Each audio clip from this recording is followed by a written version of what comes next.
ನಾವು ಹೊಸ ವರ್ಷದ ಈ ಆರಾಧನೆಯ ಮೊದಲನೇ ಸಂದೇಶಕ್ಕೆ ನಾವು ಹೋಗ್ತಾ ಇದ್ದೇವೆ.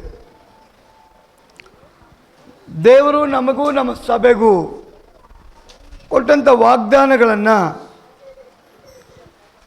ಹೊಂದಿಕೊಳ್ಳೋದಕ್ಕೆ ಎಷ್ಟು ಜನ ನಿಜವಾಗಲೂ ಆಸಕ್ತಿಯಿಂದ ಇದ್ದೀರಾ? ಹೋಗೋಕ್ಕೆ ಮುಂಚೆ ಒಂದೆರಡು ಮಾತುಗಳು. ಈಗ ಎಷ್ಟೊಂದು ಯೌವನಸ್ಥರು ಮತ್ತು ಲೇಡೀಸು ಶೀಟಿ ಹೊಡೆದ್ರೆ ಗೊತ್ತಿಲ್ಲ. ಶೀಟಿ ಹೊಡೆದಂಥ ಉದ್ದೇಶ ಏನು?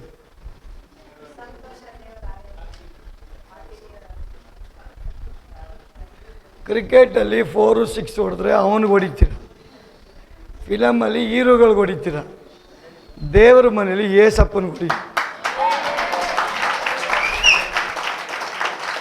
ನಾನು ಅದೇ ಕೂತ್ಕೊಂಡು ಯೋಚನೆ ಮಾಡ್ತಾಯಿದ್ದೆ, ಪಾಪ ಎಲ್ಲರೂ ಹೊಡಿತಾವ್ರೆ, ಏನಕ್ಕೆ ಹೊಡಿತಾವ್ರೆ? ನೀವು ಧೈರ್ಯವಾಗಿ ಹೇಳಬೇಕು, ನಾನು ಏಸಪ್ಪನಿಗೆ ಸಂತೋಷವಾಗಿ ಹೊಡಿತೀನಿ. ನೀವು ಯಾವುದೋ ಹೀರೋನ ನೆನೆಸ್ಕೊಂಡು ಇಲ್ಲಿ ಹೊಡೆದ್ರೆ ನಮ್ಮ ಹೀರೋ ನಿಮ್ಗೆ ಹೊಡಿತಾನೆ. ನಿಜವಾಗ್ಲೂ ನಿಮ್ಮ ಒಳಗಡೆ ಏಸುನೇ ನೀವು ಹೀರೋ ಥರ, ಏಸುನೇ ಹೀರೋಯಿನ್ ಥರ ನೀವು ನೆನೆಸ್ಕೊಂಡು ಹೊಡೆದ್ರೆ ಪರಲೋಕದಲ್ಲಿ ನಿಮಗೆ ಬಹುಮಾನ. ಹಂಗನ್ಬಿಟ್ಟು ಯಾವಾಗೋ ಹೊಡಿಬಾರ್ದು, ಅದು ಹೊಡಿವಾಗಲೇ ಹೊಡಿಬೇಕು, ಆವಾಗಲೇ ಅದಕ್ಕೆ ಮರ್ಯಾದೆ.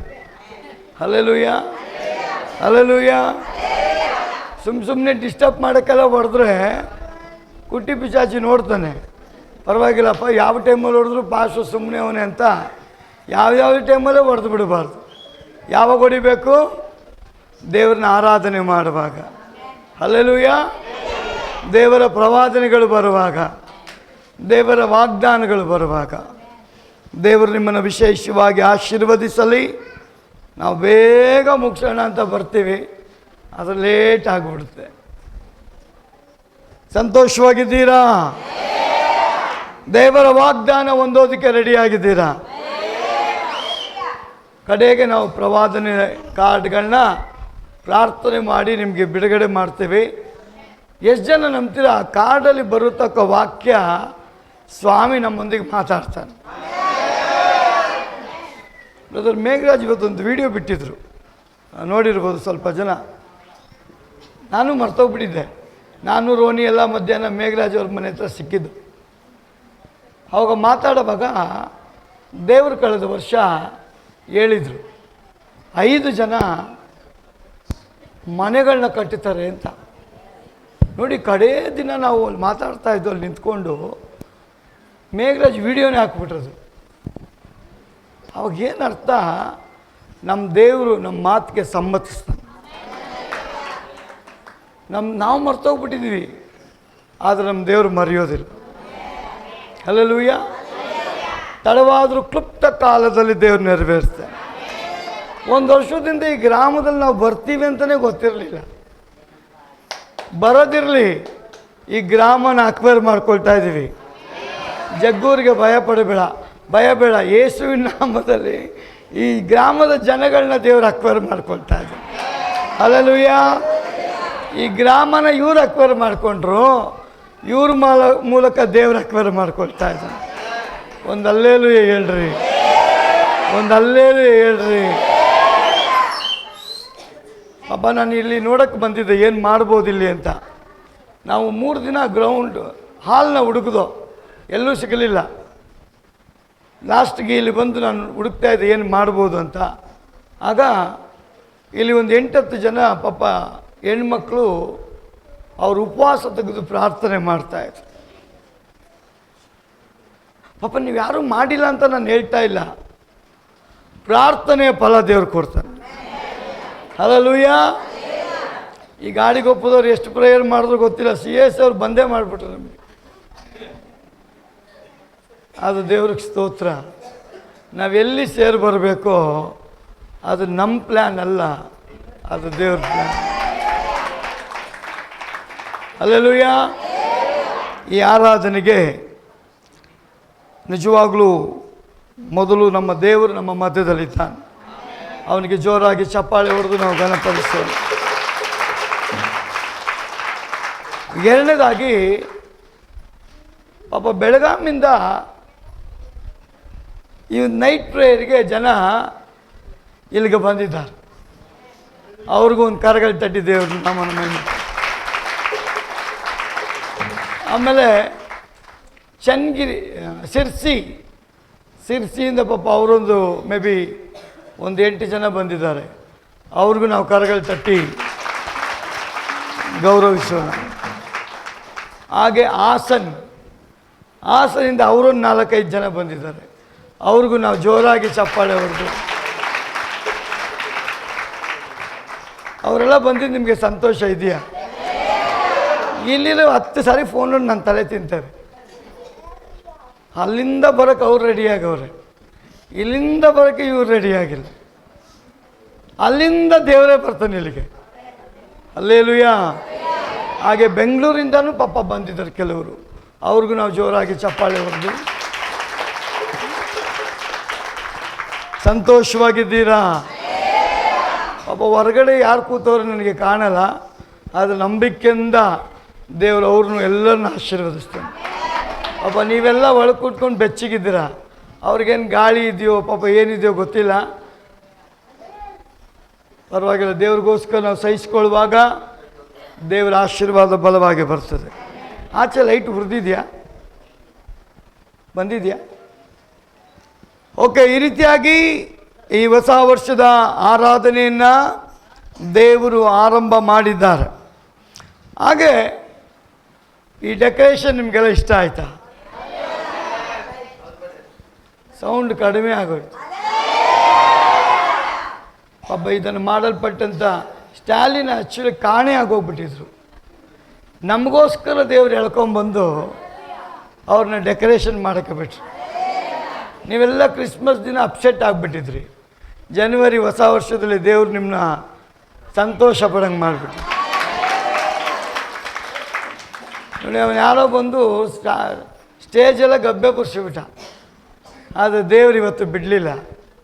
ನಿಮ್ಮ ದುಃಖನ ಹೋಗಿ ಆನಂದ ಮಾಡಿಬಿಟ್ಟಿದ್ರು. ಬರೀ ಈ ಅಲಂಕಾರ ಅಲ್ಲ, ನಿಮ್ಮನ್ನು ದೇವರು ಇವತ್ತು ಅಲಂಕಾರ ಮಾಡಿದ್ರು. ಎಷ್ಟು ಜನ ನಂಬ್ತೀರಾ? ನಾನು 3 ದಿನ ಪ್ರೇಯರ್ ಮಾಡ್ತಾಯಿದ್ದೆ ದೇವರ ಹತ್ರ. ಸ್ವಾಮಿ, ಹೊಸ ವರ್ಷ ನನಗೆ ಮಾತ್ರ ಅಲ್ಲ, ನನ್ನ ಸಭೆಗೆ ನೀನು ಮಾತಾಡಬೇಕು, ನನ್ನ ಜನಕ್ಕೆ ನೀನು ಮಾತಾಡಬೇಕು. ಅವ್ರು ಬಂದವರು ನೀನು ವಾಗ್ದಾನ ಇಟ್ಕೊಂಡು ಹೋಗಿ ಅದರ ಫಲನ ಕಾಣಬೇಕು. Hallelujah, hallelujah. ಅದು ದೇವರಿಗೆ ಸ್ತೋತ್ರ. ಆರಂಭ ಅಲ್ಪ, ಅಂತ್ಯ ಮಹಿಮೆಯಿಂದ ಕೂಡಲ್ಪಟ್ಟ. Amen, amen. ನನಗೆ ಯಾರೋ ಆವಾಗಲೇ ಮಧ್ಯಾಹ್ನ ಫೋನ್ ಮಾಡಿದರು, ಇವತ್ತು ನೈಟ್ ನಡಿ ಆರಾಧನೆನ ನಾಳೆ ಸ್ಟೇಟಸ್ಗೆ ಹಾಕೋದು ಮರಿಬೇಡಿ ಅಂತ. ಹಾಗಾದರೆ ನಮ್ಮ ಆರಾಧನೆಯಲ್ಲಿ ನೋಡೋಕ್ಕೆ ಜನ ಕಾಯ್ತಾ ಇದ್ದಾರೆ. ಜೋರಾಗಿ ಹೇಳ್ರಿ. ನಮ್ಮ ಆರಾಧನೆಯನ್ನು ನೋಡೋಕ್ಕೆ ಯಾರು ಕಾಯ್ತಾವ್ರೆ?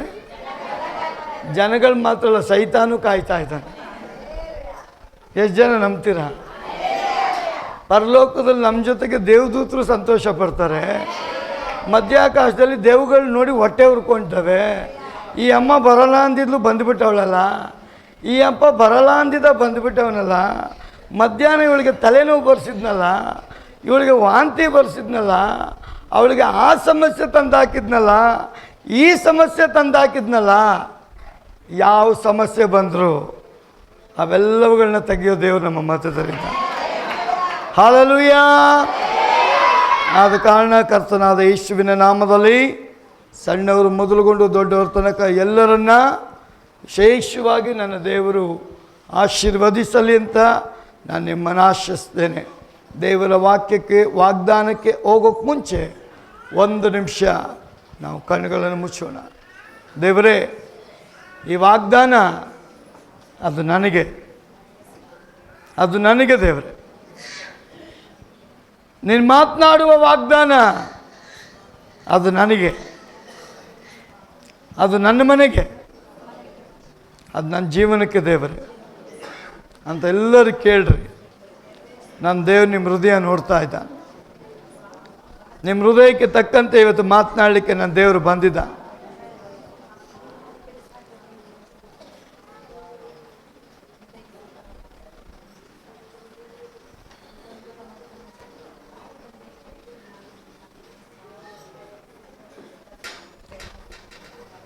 ಜೀವಾದ ವಾಕ್ಯವು ನಿನ್ನಲ್ಲಿ ಉಂಟು ದೇವಾ, ನಿನ್ನನ್ನು ಬಿಟ್ಟು ನಾ ಎಲ್ಲಿಗೆ ಹೋಗಲಿ. ಜೀವಾದ ವಾಕ್ಯವು ನಿನ್ನಲ್ಲಿ ಉಂಟು ದೇವಾ, ನಿನ್ನನ್ನು ಬಿಟ್ಟು ನಾ ಎಲ್ಲಿಗೆ ಹೋಗಲಿ. యేసయ్య యేసయ్య యేసయ్య యేసయ్య యేసయ్య యేసయ్య యేసయ్య యేసయ్య ಇನ್ನೂ ಹೆಚ್ಚಾಗಿ ನನಗೆ ನೀನು ಬೇಕಯ್ಯ, ನೀನು ಬೇಕಯ್ಯ. ಇನ್ನೂ ಹೆಚ್ಚಾಗಿ ನನಗೆ ನೀನು ಬೇಕಯ್ಯ, ಇನ್ನೂ ಹೆಚ್ಚಾಗಿ ನನಗೆ ನೀನು ಬೇಕಯ್ಯ, ಇನ್ನೂ ಹೆಚ್ಚಾಗಿ ನನಗೆ ನೀನೇ ಬೇಕಯ್ಯ. ಜೀವಾದ ವಾಕ್ಯವು ನಿನ್ನಲ್ಲಿ ಉಂಟು ದೇವ, ನಿನ್ನನ್ನು ಬಿಟ್ಟು ನಾ ಎಲ್ಲಿಗೆ ಹೋಗಲಿ. ಜೀವಾದ ವಾಕ್ಯವು ನಿನ್ನಲ್ಲಿ ಉಂಟು ದೇವ, ನಿನ್ನನ್ನು ಬಿಟ್ಟು ನಾ ಎಲ್ಲಿಗೆ ಹೋಗಲಿ. యేసయ్య యేసయ్య యేసయ్య యేసయ్య యేసయ్య యేసయ్య యేసయ్య యేసయ్య ಇನ್ನೂ ಹೆಚ್ಚಾಗಿ ನೀನು ಬೇಕಯ್ಯ, ಇನ್ನೂ ಹೆಚ್ಚಾಗಿ ನೀನು ಬೇಕಯ್ಯ, ಇನ್ನೂ ಹೆಚ್ಚಾಗಿ ನನಗೆ ನೀನು ಬೇಕಯ್ಯ, ಇನ್ನೂ ಹೆಚ್ಚಾಗಿ ನನಗೆ ನೀನು ಬೇಕಯ್ಯ. ಇನ್ನೂ ಹೆಚ್ಚಾಗಿ ನನಗೆ ನೀನು ಬೇಕಯ್ಯ, ಇನ್ನೂ ಹೆಚ್ಚಾಗಿ ನನಗೆ ನೀನು ಬೇಕಯ್ಯ. ಕೃಪಾಭರಿತನಾದ ನಮ್ಮ ತಂದೆಯಾದ ದೇವರೇ, ನಿನ್ನ ಮಹಾಪರಿಶುದ್ಧ ನಾಮಕ್ಕೆ ನಾನು ಸ್ತೋತ್ರ ಮಾಡುತ್ತಾ, ನಿನ್ನ ವಾಕ್ಯಕ್ಕಾಗಿ ನಾವು ಎದುರು ನೋಡುವಾಗ ನಿನ್ನ ವಾಗ್ದಾನಗಳು ಪ್ರತಿಯೊಂದು ಹೃದಯದ ಒಳಗೆ ಕಾರ್ಯ ಮಾಡಲಿ ಎಂದು ನಾನು ಪ್ರಾರ್ಥಿಸ್ತೇನೆ. ನಿನ್ನ ವಾಕ್ಯಕ್ಕಾಗಿ ನಿರೀಕ್ಷೆಯೊಂದಿಗೆ ನಂಬಿಕೆಯೊಂದಿಗೆ ಯಾರೆಲ್ಲ ಬಂದಿದ್ದಾರೋ ಅವರೊಟ್ಟಿಗೆ ನೀನು ಮಾತನಾಡಿಸುವ ದೇವರೇ. ಮಾಂಸದ ಮಾತಲ್ಲ, ಪರಿಶುದ್ಧಾತ್ಮನ ಮಾತುಗಳಾಗಿ ಬರಲಿ ದೇವರೇ. ನಿನ್ನ ವಾಕ್ಯವನ್ನು ಸ್ವೀಕಾರ ಮಾಡೋದಕ್ಕೋಸ್ಕರ ಯಾರೆಲ್ಲ ಬಂದಿದ್ದಾರೋ ಅವರೊಂದಿಗೆ ನೀನು ಮಾತನಾಡಿಸುವ, ಅವರೊಂದಿಗೆ ನೀನು ಮಾತನಾಡಿಸುವ, ಅವರೊಂದಿಗೆ ಮಾತನಾಡು ದೇವರೇ.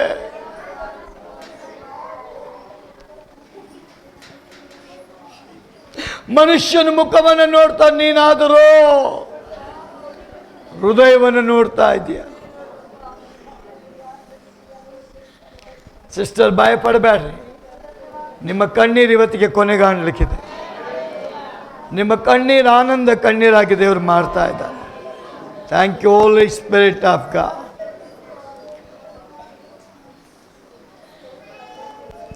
ನನ್ನ ದೇವರು ಪದೇ ಪದೇ ಹೇಳ್ತಾ ಇದ್ದಾನೆ, ಅನೇಕರ ಕಣ್ಣೀರು ಇವತ್ತಿನಿಂದ ಮಾಯ ಆಗಲಿಕ್ಕಿದೆ. ಅನೇಕರ ಕಣ್ಣೀರು ಸಂತೋಷವಾಗಿ ಮಾರ್ಪಡಿಸಲಿಕ್ಕೆ ದೇವರ ಶಕ್ತಿ. Thank you Holi spirit of god.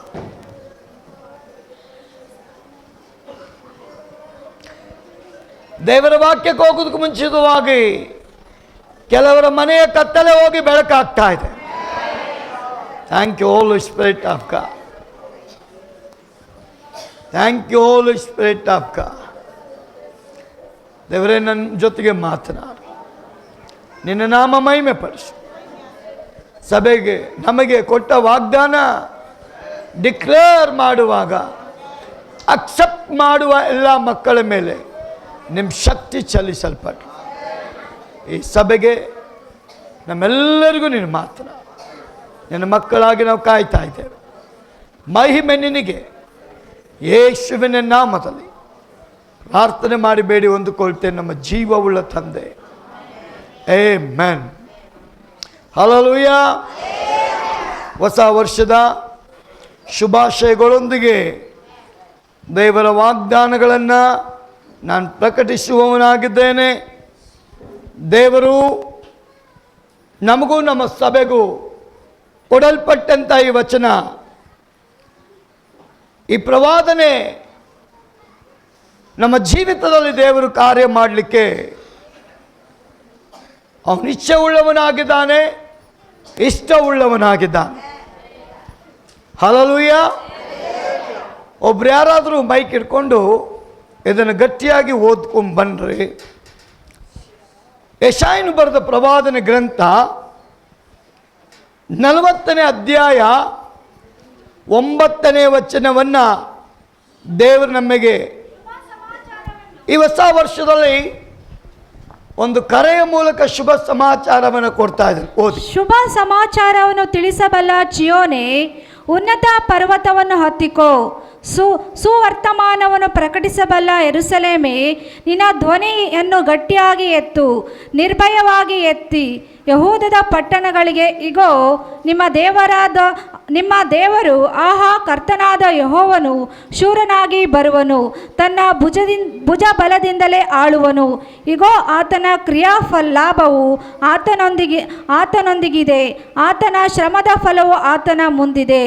ಆತನು ಕುರುಬನಂತೆ ತನ್ನ ಮಂದೆಯನ್ನು ಮೇಯಿಸುವವನು, ಮರಿಗಳನ್ನು ಕೈಯಿಂದ ಕೂಡಿಸಿ ಎದೆಗೆತ್ತಿಕೊಳ್ಳುವನು, ಹಾಲು ಕುಡಿಸುವ ಮರಿಗಳನ್ನು ಮೆಲ್ಲಗೆ ನಡೆಸುವನು ಎಂದು ಸಾರು. ಹಲ್ಲೆಲೂಯಾ. ಯೋಶುವ 1ನೇ ಅಧ್ಯಾಯ 5ನೇ ವಚನವನ್ನು ಮತ್ತೊಬ್ರು ಯಾರಾದರೂ ಓದಿ. ನಿನ್ನ ಜೀವಮಾನದಲ್ಲೆಲ್ಲ ಒಬ್ಬನು ನಿನ್ನ ಮುಂದೆ ನಿಲ್ಲನು, ನಾನು ಮೋಶೆಯ ಸಂಗಡ ಇದ್ದ ಹಾಗೆ ನಿನ್ನ ಸಂಗಡಲೂ ಇರುವೆನು. ಒಂದು ಆಮೇನ್, ಒಂದು ಆಮೇನ್. ಕೀರ್ತನೆ 62ನೇ ಅಧ್ಯಾಯ 11ನೇ ವಚನವನ್ನು ಒಬ್ಬರು ಗಟ್ಟಿಯಾಗಿ ಓದ್ರಿ. ಸರ್ವಾಧಿಕಾರವು ದೇವರದೇ ಎಂದು ದೇವರು ಒಮ್ಮೆ ಅಲ್ಲ ಎರಡಾವರ್ತಿ ಹೇಳಿದ್ದನ್ನು ಕೇಳಿದ್ದೇನೆ. ಒಂದು ಆಮೇನ್. ಓದೋರು ಮೈಕ್ ಇಟ್ಕೊಳ್ರಿ, ಪಾಪ ಹಿಂದೆ ಅವ್ರಿಗೆಲ್ಲ ಕೇಳಬೇಕಲ್ಲ. ಇನ್ನೊಂದು ಸರಿ ಓದ್ತೀರಾ? ಯೋಶುವ 1:5 1ನೇ ವಚನ ಏನು? ಯೆಶಾಯ 40ನೇ ಅಧ್ಯಾಯ 9ನೇ ವಚನ. ಎರಡನೇದಾಗಿ ಯೋಶುವ 1ನೇ ಅಧ್ಯಾಯ 5ನೇ ವಚನ.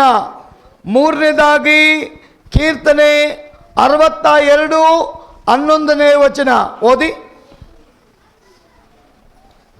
ನಿನ್ನ ಜೀವಮಾನದಲ್ಲೆಲ್ಲ ಒಬ್ಬನು ನಿನ್ನ ಮುಂದೆ ನಿಲ್ಲನು, ನಾನು ಮೋಶೆ ಸಂಗಡ ಇದ್ದ ಹಾಗೆ ನಿನ್ನ ಸಂಗಡಲೂ ಇರುವೆನು.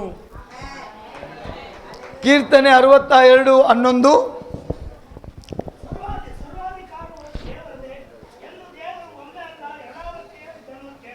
ಒಂದು ಆಮೇಲೆ ಹೇಳ್ರಿ. ಸರ್ವಾಧಿಕಾರವು ದೇವರದೇ, ಸರ್ವಾಧಿಕಾರವು ದೇವರದೇ ಎಂದು ದೇವರು ಒಮ್ಮೆ ಅಲ್ಲ ಎರಡಾವರ್ತಿ ಹೇಳಿದ್ದನ್ನು ಕೇಳಿದ್ದೇನೆ. ಕಡೆಯದಾಗಿ ಯೆಶಾಯ 41 8ರಿಂದ 12ರವರೆಗೆ.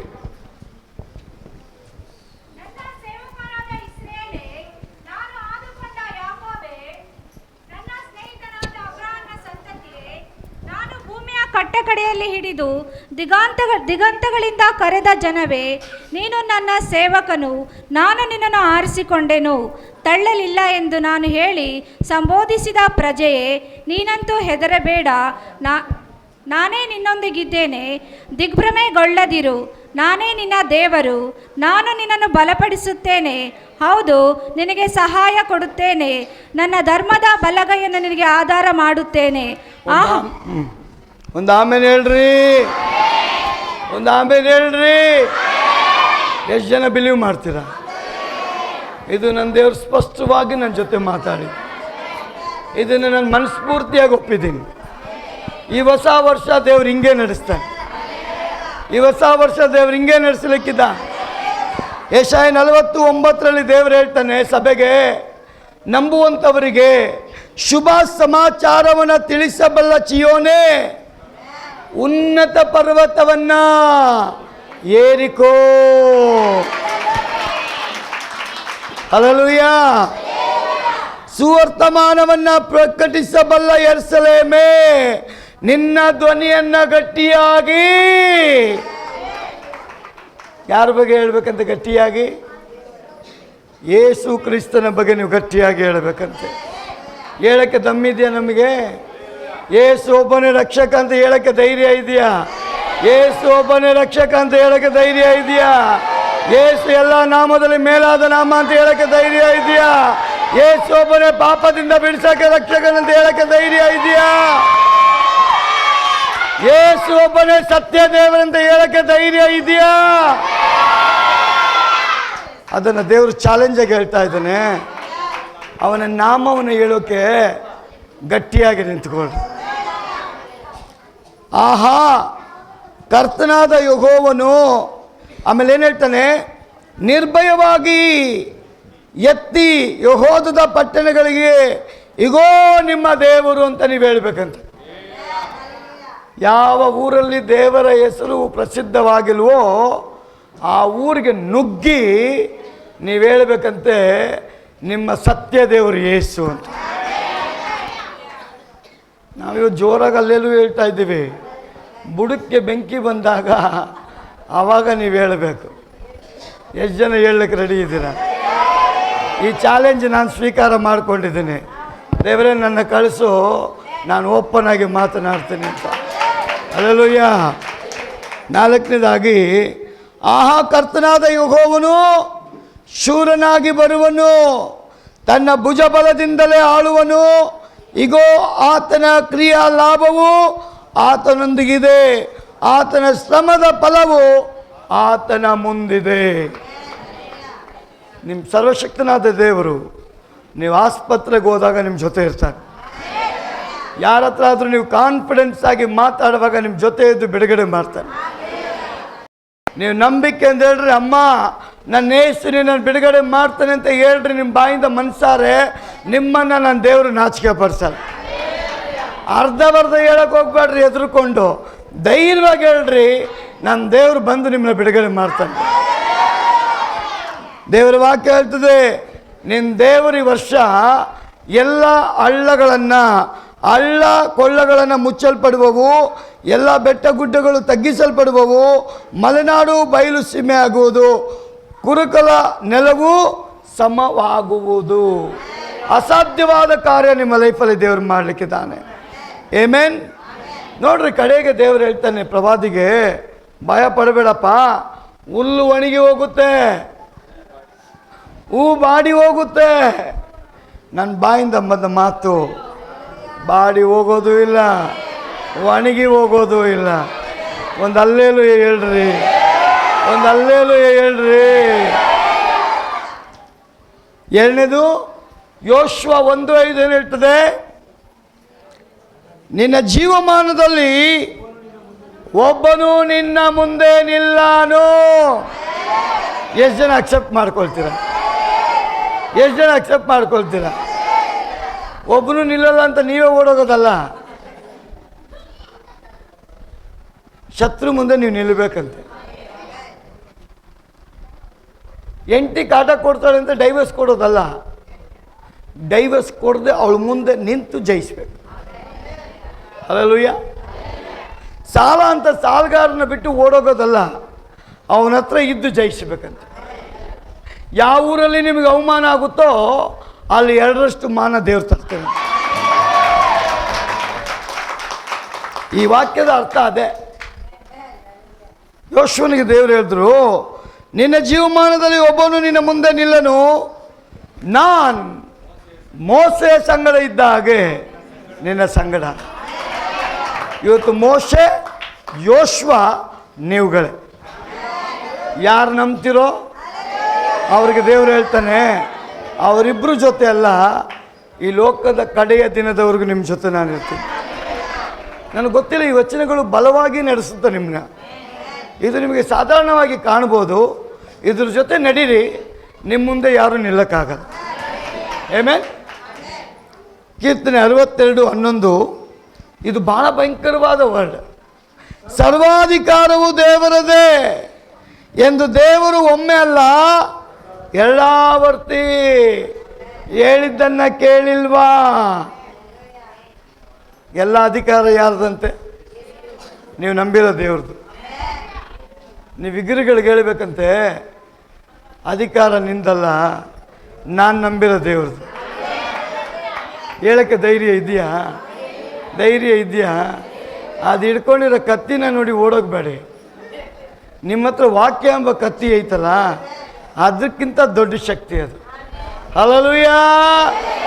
ಅದಕ್ಕೆ ಅವನು ಹೇಳ್ತಾನೆ, ಸರ್ವಾಧಿಕಾರವು ದೇವರದೇ ಎಂದು ದೇವರು ಒಮ್ಮೆ ಅಲ್ಲ ಎರಡಾವರ್ತಿ ಹೇಳಿದ್ದನ್ನು ಕೇಳಿದ್ದೇನೆ. ಕಡೆದಾಗಿ ಯೆಶಾಯ 41:8-12 ಓದಿ, ಅಲ್ಲಿ ದೇವರು ಹೇಳ್ತಾನೆ, ನನ್ನ ಧರ್ಮದ ಬಲಗೈಯನ್ನೇ ನಿಮಗೆ ಆಧಾರವಾಗಿ ಕೊಟ್ಟಿದ್ದೆ. ಹಲ್ಲೆಲೂಯಾ. ಇದು 4 ನಾನೇನೋ ಸುಮ್ಮನೆ ಬರ್ಕೊಂಡು ಬಂದಿದ್ದಲ್ಲ, ನನ್ನ ಜೊತೆ ದೇವರು ಸ್ಪಷ್ಟವಾಗಿ ಮಾತಾಡಿದ್ನ ನಿಮ್ಮ ಮುಂದೆ ಹಾಕಿದ್ದೀನಿ. ಅಕ್ಸೆಪ್ಟ್ ಮಾಡೋ ನಿಮಗೆ ದೇವ್ರ ಕಾರ್ಯ ನೀವು ನೋಡ್ತೀರಾ. ಈ ಕಣ್ಣಿಂದ ನೋಡಬೇಡ್ರಿ, ಆತ್ಮಿಕ ಕಣ್ಣಿಂದ ನೋಡ್ರಿ. ಪರಲೋಕ ಕಾಣುತ್ತೆ ನಿಮಗೆ, ಮಹಿಮೆ ಕಾಣುತ್ತೆ ನಿಮಗೆ, ಯೇಸು ಕಾಣಲ್ಪಡ್ತಾನೆ. ಹಲ್ಲೆಲೂಯಾ. ಆದ ಕಾರಣ ಯೋಶುವ 1ನೇ ಅಧ್ಯಾಯ 5ನೇ ವಚನದಲ್ಲಿ ನಾವು ನೋಡಿದ ಪ್ರಕಾರ ದೇವರು ಇವತ್ತು ನಮ್ಮ ಜೊತೆ ಮಾತನಾಡಲಿಕ್ಕಿದ್ದ. ಇದ್ದೀರಾ? ನಿನ್ನ ಜೀವಮಾನದಲ್ಲಿ ಒಬ್ಬನು ನಿನ್ನ ಮುಂದೆ ನಿಲ್ಲನು, ನಾನು ಮೋಶೆಯ ಸಂಗಡ ಇದ್ದ ಹಾಗೆ ನಿನ್ನ ಸಂಗಡಲು ಇರುವೆನು. ಈ ವಾಗ್ದಾನಗಳಲ್ಲಿ, ಈ ವಚನದಲ್ಲಿ 3 ವಾಗ್ದಾನಗಳನ್ನು ದೇವರು ನಮಗೆ ಅನುಗ್ರಹಿಸಿಕೊಟ್ಟಿದ್ದ. ಒಂದೇನು ಹೇಳ್ತದೆ? ನಿನ್ನ ಜೀವಮಾನದಲ್ಲೆಲ್ಲ ಒಬ್ಬನು ನಿನ್ನ ಮುಂದೆ ನಿಲ್ಲನು. ಎರಡನೇದು, ನಾನು ಮೋಶೆ ಸಂಗಡ ಇದ್ದ ಹಾಗೆ ನಿನ್ನ ಸಂಗಡ ಇರ್ತೇನೆ. ಮೂರನೇದು, ನಾನು ನಿನ್ನ ಕೈ ಬಿಡಲ್ಲ. ಹಲ್ಲೆಲೂಯಾ. ಮೊದಲನೇದು, ನಿನ್ನ ಜೀವಮಾನದಲ್ಲೆಲ್ಲ ಒಬ್ಬನು ನಿನ್ನ ಮುಂದೆ ನಿಲ್ಲೋದಿಲ್ಲ. ನಾನು ನಂಬಿಟ್ಟೆ, ದೇವರೇ, ನನ್ನ ಶತ್ರು ನನ್ನ ಮುಂದೆ ನಿಲ್ಲಕ್ಕಾಗಲ್ಲ. ನನ್ನ ಶತ್ರು ಯಾರು? ನನ್ನ ಹೆಂಡತಿ ಅಲ್ಲ, ಅಕ್ಕಪಕ್ಕದ ಮನೆಯವರಲ್ಲ. ಯಾರ ಮೂಲಕವಾಗಿ ಶತ್ರು ಕಾಣ್ತಾನೋ ಅವನು ನನ್ನ ಮುಂದೆ ನಿಲ್ಲಕ್ಕಾಗಲ್ಲ. ಕಾರಣ ದೇವ್ರ ವಾಗ್ದಾನ, ನಿನ್ನ ಮುಂದೆ ಯಾರೂ ನಿಲ್ಲಕ್ಕೆ ಆಗಲ್ಲ. ಎರಡನೇದು, ನಾನು ಮೋಶೆ ಸಂಗಡ ಇದ್ದಾಗ ನಿನ್ನ ಸಂಗಡ ಇರ್ತೇನೆ, ನಾನು ನಿನ್ನನ್ನು ಕೈ ಬಿಡೋದಿಲ್ಲ. ಯಾಕಂದರೆ ಈ ವಾಗ್ದಾನ ಮಾಡಿದ ಆತನು, ಸತ್ಯವೇದ ಹೇಳ್ತದೆ, ಅವನು ನಂಬಿಗಸ್ತ. ಈ ವಾಗ್ದಾನ ಮಾಡಿದ ಆತನು ನಂಬಿಗಸ್ತನು ಅಂತ ಸತ್ಯವೇದ ಹೇಳ್ತದೆ. ಅದಕ್ಕೆ ವಾಕ್ಯ ಹೇಳ್ತದೆ, ವಾಗ್ದಾನ ಮಾಡಿದ ದೇವರು ನಂಬಿಗಸ್ತ, ಅವನ ಮಾತುಗಳು ಒಂದೂ ತಪ್ಪಿ ಹೋಗೋದೇ ಇಲ್ಲ. ಆಕಾಶ ಭೂಮಿ ಅಳಿದು ಹೋಗುತ್ತೆ, ದೇವರ ಬಾಯಿಂದ ಬಂದ ಮಾತು ಅಳಿದು ಹೋಗಲ್ಲ. ಪ್ರಿಯರೇ, ಈ ರಾತ್ರಿ ವಾಗ್ದಾನಕ್ಕಾಗಿ ನೀವು ಬಂದಿದ್ದೀರಲ್ಲ, ವಾಗ್ದಾನ ಕೇಳಕ್ಕೆ ಬಂದಿದ್ದೀರಲ್ಲ, ವಾಗ್ದಾನ ಒಂದಕ್ಕೆ ಬಂದಿದ್ದೀರಲ್ಲ, ಮಾತಾಡು ಅಂತ ಕೇಳಕ್ಕೆ ಬಂದಿದ್ದೀರಲ್ಲ, ನಿಮ್ಮನ್ನು ದೇವರು ಬರಿಗೈಲಿ ಕಳಿಸೋದೇ ಇಲ್ಲ. ವಾಗ್ದಾನ ಮಾಡಿದ ದೇವರು ನಂಬಿಗಸ್ತ, ಅವನ ಮಾತುಗಳು ಒಂದು ನಿಮ್ಮ ಲೈಫಲ್ಲಿ ತಪ್ಪಿ ಹೋಗಲ್ಲ ಅಂತ ದೇವರು ಹೇಳ್ತಾನೆ. ಹಲ್ಲೆಲೂಯಾ. ಭೂಮಿ ಆಕಾಶಗಳು ಅಳಿದು ಹೋಗ್ತದೆ, ದೇವರ ಬಾಯಿಂದ ಬಂದ ಮಾತು ನಿನ್ನ ಲೈಫಲ್ಲಿ ನಂಬುವಾಗ ಅಳಿದು ಹೋಗೋದಿಲ್ಲ. ಇವತ್ತು ದೇವರು ಏನು ಹೇಳ್ತಾನೆ ಅಂದರೆ, ಮೋಶೆ ಯೆಹೋಶುವನ ಸಂಗಡ ಇದ್ದ ಹಾಗೆ ನಾನು ನಿಮ್ಮ ಸಂಗಡ ಇದ್ದೇನೆ. ಮೋಶೆ ಯೋಶುವನ ಸಂಗಡ ಇದ್ದಾಗೆ ನಾನು ನಿಮ್ಮ ಸಂಗಡ ಇದ್ದೇನೆ. ಪ್ರಿಯ ಸಹೋದರಿಯೇ, ದೇವರ ವಾಕ್ಯ ಹೇಳ್ತದೆ, ಯೋಶುವ ಜೀವದಿಂದ ಇದ್ದಂಥ ವರ್ಷ 110 ವರ್ಷ ಅಂತೆ. ಮೋಸಸ್ ಜೀವದಿಂದ ಇದ್ದಂಥ ವರ್ಷ 120 ವರ್ಷ ಅಂತೆ. ಬೈಬಲ್ ಹೇಳ್ತದೆ ಯೋಶುವ 110 ವರ್ಷ ಇದ್ರೂ ಒಬ್ಬ ಎನಿಮಿ ಅವನ ಮುಂದೆ ನಿಲ್ಲಕ್ಕಾಗಲಿಲ್ಲಂತೆ. ಮೋಸಸ್ 120 ವರ್ಷ ಇದ್ದ, ಒಂದು ಸಲನೂ ಫರೋಹ ಅವನ ಮುಂದೆ ಗೆಲ್ಲಕ್ಕೆ ಆಗಲಿಲ್ಲಂತೆ. ಕಾರಣ ಏನಂದ್ರೆ ದೇವರ ವಾಗ್ದಾನ ಅವರಿಗಿದೆ, ನಿನ್ನ ಮುಂದೆ ಯಾರು ನಿಲ್ಲಲ್ಲ ಅಂತ. ವಾಗ್ದಾನ ಮಾಡಿದ ದೇವರು ಇವತ್ತಿಗೂ ನಂಬಿಗಸ್ತನಾಗಿದ್ದಾನೆ. ಆಕಾಶ ಭೂಮಿ ಅಳಿದು ಹೋಗುತ್ತೆ, ನಿನ್ನ ದೇವರ ಬಾಯಿಂದ ಬಂದ ಮಾತು ನಿನ್ನ ವಿಷಯದಲ್ಲಿ ಅಳಿದು ಹೋಗಲ್ಲ. ಒಂದಲ್ಲೇಲುಯ ಹೇಳ್ರಿ, ಒಂದಲ್ಲೇಲುಯ ಹೇಳ್ರಿ. ವಿಮೋಚನೆ ಕಾಂಡ 7ನೇ ಅಧ್ಯಾಯ 1ನೇ ವಚನ ಹೇಳ್ತದೆ, ಆಗ ಯೆಹೋವನು ಮೋಶೆಗೆ ಇಂತೆಂದನು, ನಾನು ನಿನ್ನನ್ನು ಫರೋಹನಿಗೆ ಒಂದಲ್ಲೇಲುಯ, ಒಂದಲ್ಲೇಲುಯ. ಫರೋಹ ಥರ ಯಾರೆಲ್ಲ ಇದ್ದಾರೆ ಅವರ ಮುಂದೆ ನಿಮ್ಮನ್ನ ದೇವರು ದೇವರ ಸಮ್ಮುಖ ದೇವರ ಒಂದು ಸ್ಥಾನವನ್ನು ಕೊಟ್ಟು ನಿಲ್ಲಿಸ್ತಾನಂತೆ. ಸೌಂಡ್ ಕಮ್ಮಿ ಆಯ್ತು. ನಿಮ್ಮ ಕಿವಿಗೆ ಕರೆಕ್ಟಾಗಿ ಹೋಗಿದ್ರೆ ಅದು ಅಲ್ಲೇಲುಯ ಬರದೇ ಬೇರೆ. ಬ್ರದರ್, ಮೋಸಸ್ಗೆ ತಾನೇ ನಿಲ್ಲಿಸಿದ್ದು ನಮಗಲ್ವಲ್ಲ. ಇವತ್ತು ದೇವರು ಹೇಳ್ತಾನೆ, ನಿನ್ನನ್ನು ಮೋಸಸ್ ಥರ ಕರೆದಿದ್ದೀನಿ ನಾನು.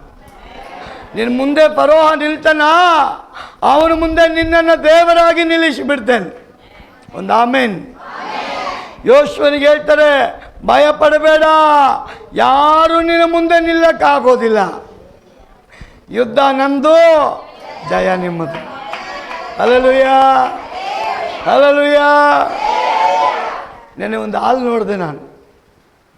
ಅಲ್ಲಿ ನಾನು, ನವೀನ್ ಬ್ರದರು, ರೋನಿ ಎಲ್ಲ ಇದ್ದು, ಇನ್ನೂ ಬೇರೆಯವರಿದ್ದರು. ಇದು ಯಾರು ಡೆಕೋರೇಷನ್ ಮಾಡಿದ್ದು? ಸ್ಟಾಲಿನ್ ಇದ್ರು. ನಾನು ಮೆಟ್ಲೆತ್ತವಾಗೆ ಹೇಳಿದೆ, ಗಾಡಿಗೊಪ್ಪ ಫೈನಲ್ ಅಂತ. ಗಾಡಿಗೊಪ್ಪ ಫೈನಲ್ ಆಗೋಗ್ಬಿಟ್ಟಿದೆ, ಆದರೂ ಒಳಗೋಗಿ ನೋಡೋಣ. ಒಳಗೋಗಿ ಇಷ್ಟ ಆಗೋಯ್ತು. ನಾನಂದು ಇಲ್ಲೇ ಮಾಡೋಣ ಅಂದ. ಅವರು ರೇಟ್ ಕೇಳಿ ಸುಸ್ತಾಗೋಯ್ತು. ಅವರೆಲ್ಲ ಕಡಿಮೆ ಮಾಡಿ ಲಾಸ್ಟಿಗೆ 35-40 ಸಾವಿರಕ್ಕೆ ಬಂದುಬಿಟ್ರು. ಆಗ ಸ್ಟಾಲಿನ್ ಅಂದರು, ನೀವು ಮೆಟ್ಲೆತ್ತವಾಗಲೇ ಹೇಳ್ಬಿಟ್ರಿ ಗಾಡಿಗೊಪ್ಪ ಫೈನಲ್ ಅಂತ, ಇನ್ನೆಲ್ಲೂ ಹುಡ್ಕೋದು ಬೇಡ. ಅದು ದೇವ್ರ ಪ್ಲ್ಯಾನ್ ನಮ್ಮ ಜೊತೆ ಯಾವಾಗಲೂ ಇರ್ತದೆ. ಹಲ್ಲೆಲೂಯ. ವಿಮೋಚನೆ ಕಾಂಡದಲ್ಲಿ ದೇವರು ಮೋಶೆಗೆ ಹೇಳ್ತಾರೆ, ಫರೋಹನ ಮುಂದೆ ನಾನು ನಿನ್ನನ್ನು ದೇವರಾಗಿ ಇಟ್ಟಿದ್ದೇನೆ. ವಿಮೋಚನೆ ಕಾಂಡ 4ನೇ ಅಧ್ಯಾಯ 16ನೇ ವಚನದಲ್ಲಿ ಮೋಶೆಯು ದೇವರ ಪ್ರತಿನಿಧಿಯಾಗಿ ಅವರ ಪರವಾಗಿ ಕಾರ್ಯನಿರ್ವಹಿಸಿದ್ದಾನಲ್ಲ, ಅವನು ನಿನಗೋಸ್ಕರ ಜನರ ಸಂಗಡ. ಹಲ್ಲೆಲೂಯ. ಇವತ್ತು ದೇವರ ಪರವಾಗಿ ಲೋಕದ ಜನರಿಗೆ ಮಾತನಾಡೋದಕ್ಕೆ ಪರಲೋಕದ ದೇವರು ಯಾರನ್ನು ಆರಿಸ್ಕೊಂಡಿದ್ದಾನ್ರಿ? ಧೈರ್ಯವಾಗಿ ಹೇಳ್ರಿ, ನನ್ನನ್ನ. ಎಷ್ಟು ಜನ ದೇವರಿಗೋಸ್ಕರ ಪ್ರತಿನಿಧಿಯಾಗಿ ಕೆಲಸ ಮಾಡಲಿಕ್ಕೆ ಇಷ್ಟಪಡ್ತಾರೆ? ದೇವರ ಪ್ರತಿನಿಧಿಯಾಗಿ ಕೆಲಸ ಮಾಡಲಿಕ್ಕೆ ರೆಡಿನಾ? ದೇವರ ಪ್ರತಿನಿಧಿ ಅಂದ್ರೇನು? ದೇವರ ಸ್ವರವನ್ನು ಕೇಳಿ ಈ ಲೋಕದ ಜನರಿಗೆ ಸಾರೋದು. ಹಲ್ಲೆಲೂಯ. 2 ಕೊರಿಂಥ 5ನೇ ಅಧ್ಯಾಯ 18ರಿಂದ 20ನೇ ವಚನ ಓದುವಾಗ ದೇವರ ವಾಕ್ಯ ಹೇಳ್ತದೆ, ಇದೆಲ್ಲ ದೇವರಿಂದಲೇ ಉಂಟಾದದ್ದು, ಇದೆಲ್ಲ ದೇವರಿಂದಲೇ ಉಂಟಾದದ್ದು. ಆತನು ಕ್ರಿಸ್ತನ ಮೂಲಕ ನಮ್ಮನ್ನು ತನಗೆ ಸಮಾಧಾನ ಪಡಿಸಿಕೊಂಡು ಸಮಾಧಾನ ವಿಷಯವಾದ ಸೇವೆಯನ್ನು ನಮಗೆ ಅನುಗ್ರಹಿಸಿದ್ದಾನೆ. ಹಲ್ಲೆಲೂಯ ಹೇಳ್ರಿ, ಹಲ್ಲೆಲೂಯ, ಒಂದು ಹಲ್ಲೆಲೂಯ ಹೇಳ್ರಿ. ಹಲ್ಲೆಲೂಯ. ದೇವರು ವಾಗ್ದಾನ ಕೇಳಕ್ಕೆ ಬಂದಿರೋವ್ರೆ. ದೇವ್ರು ಏನು ಹೇಳ್ತಾವನು ಗೊತ್ತಾ? ನಾನು ಸೇವೆ ಮಾಡೋಕ್ಕೆ ಸಮಾಧಾನವಾಗಿ ನಿಮ್ಮನ್ನು ಕರೆದಿದ್ದೀನಿ, ನೀವು ಸೇವೆ ಮಾಡೋಕ್ಕೆ ರೆಡಿ ಇದ್ದೀರಾ? ಓದಿ ಬ್ರದರ್. ಆ ಸಮಾಧಾನ ವಾಕ್ಯವೇನೆಂದರೆ, ಸಮಾಧಾನ ವಾಕ್ಯವೇನೆಂದರೆ ದೇವರು ಮನುಷ್ಯರ ಅಪರಾಧಗಳನ್ನು ಅವರ ಲೆಕ್ಕಕ್ಕೆ ಹಾಕದೆ ಲೋಕವನ್ನು ಕ್ರಿಸ್ತನಲ್ಲಿ ತನಗೆ ಸಮಾಧಾನ ಪಡಿಸಿಕೊಳ್ಳುತ್ತಿದ್ದೇನೆಂಬುದೇ ಅದನ್ನು ಸಾರುವ ಸೇವೆಗೆ ನಮ್ಮನ್ನು ನೇಮಿಸಿದ್ದಾನೆ. ನಾವು ಕ್ರಿಸ್ತನ ರಾಯಭಾರಿಗಳಾಗಿದ್ದೇವೆ. ನೇಮಿಸಿದ್ದಾನೆ. ನಾವು ಕ್ರಿಸ್ತನ ರಾಯಭಾರಿಗಳಾಗಿದ್ದೇವೆ. ದೇವರೇ ನಮ್ಮ ಮೂಲಕ ಬುದ್ಧಿ ಹೇಳುವ ಹಾಗಾಯಿತು. ಹೇಳ್ರಿ, ಯಾರಿಗೆ ಬುದ್ಧಿ ಹೇಳೋದು?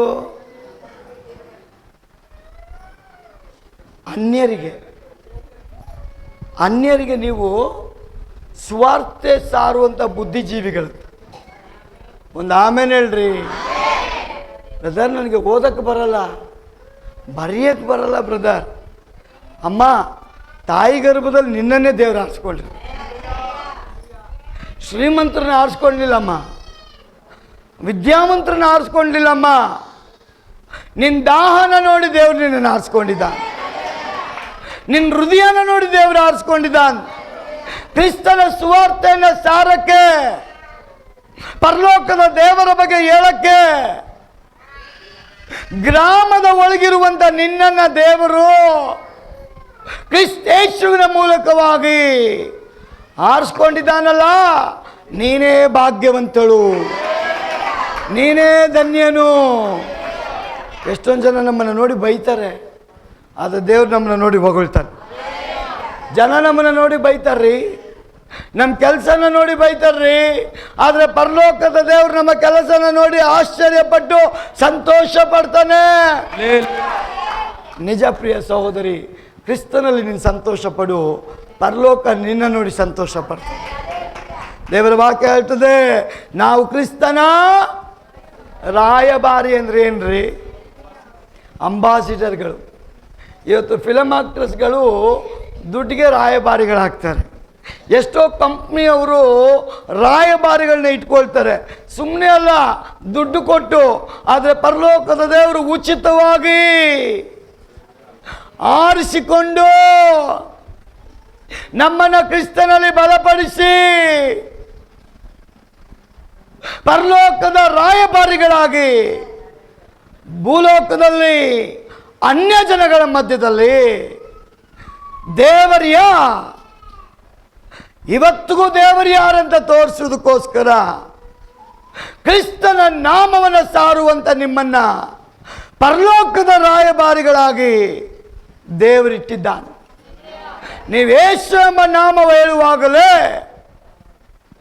ಕುಂಟ ನಡೀತಾನೆ, ಕುರುಡ ನೋಡ್ತಾನೆ, ಮೂಕ ಮಾತಾಡ್ತಾನೆ, ಕಿವುಡ ಕೇಳಿಸ್ಕೊಳ್ತಾನೆ, ಕ್ಯಾನ್ಸರ್ ಹೀಲಾಗುತ್ತೆ, ಏಡ್ಸ್ ಹೀಲಾಗುತ್ತೆ, ಸಮಸ್ಯೆ ಹೀಲಾಗುತ್ತೆ, ರೋಗ ವಾಸಿಯಾಗುತ್ತೆ, ದೆವ್ವ ಬಿಟ್ಟೋಗುತ್ತೆ. ಯಾವಾಗ?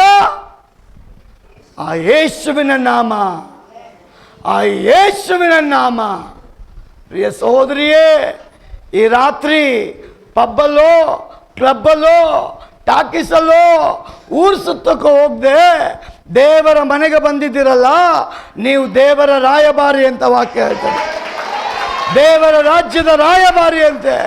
ನಮ್ಮನ್ನು ಈ ಜನ ರಿವಾರ್ಡ್ ಅವಾರ್ಡ್ ಕೊಡಲ್ಲ ರೀ, ಪರಲೋಕದ ದೇವರು ನಮ್ಮನ್ನು ರಿವಾರ್ಡ್ ಮತ್ತು ಅವಾರ್ಡ್ ಕೊಡ್ತಾನಂತೆ. Hallelujah, hallelujah. ಎಷ್ಟೋ ಜನ ಕೇಳ್ತಾರೆ, ಪಾಸ್ಟರ್ ಎಷ್ಟು ಗಂಟೆಗೆ ಮುಗಿಸ್ತೀರಾ?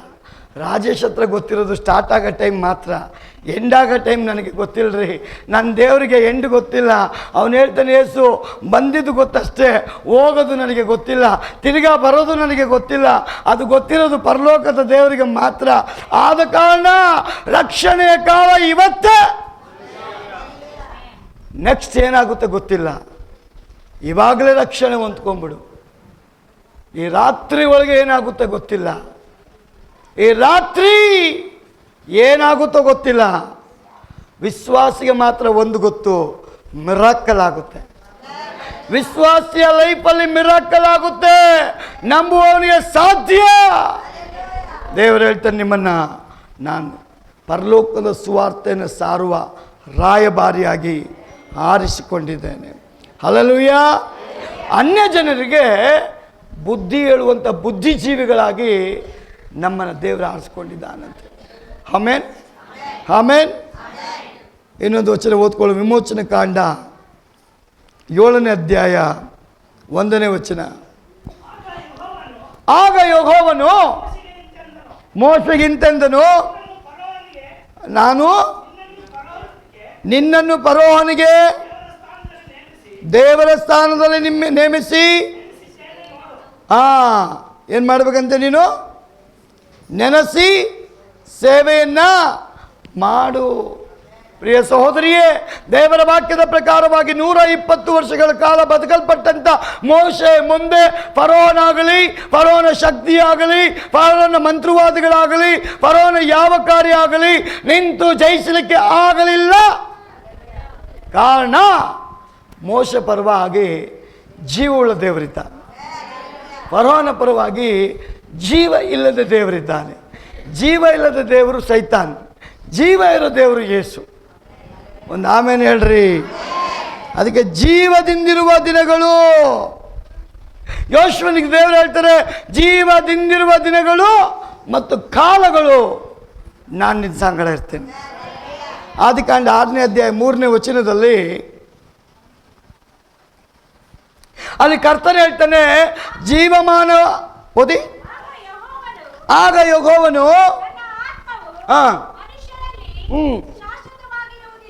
ನನ್ನ ಆತ್ಮ ಮನುಷ್ಯನ ಒಳಗೆ ಶಾಶ್ವತವಾಗಿ ಇರಲ್ಲ,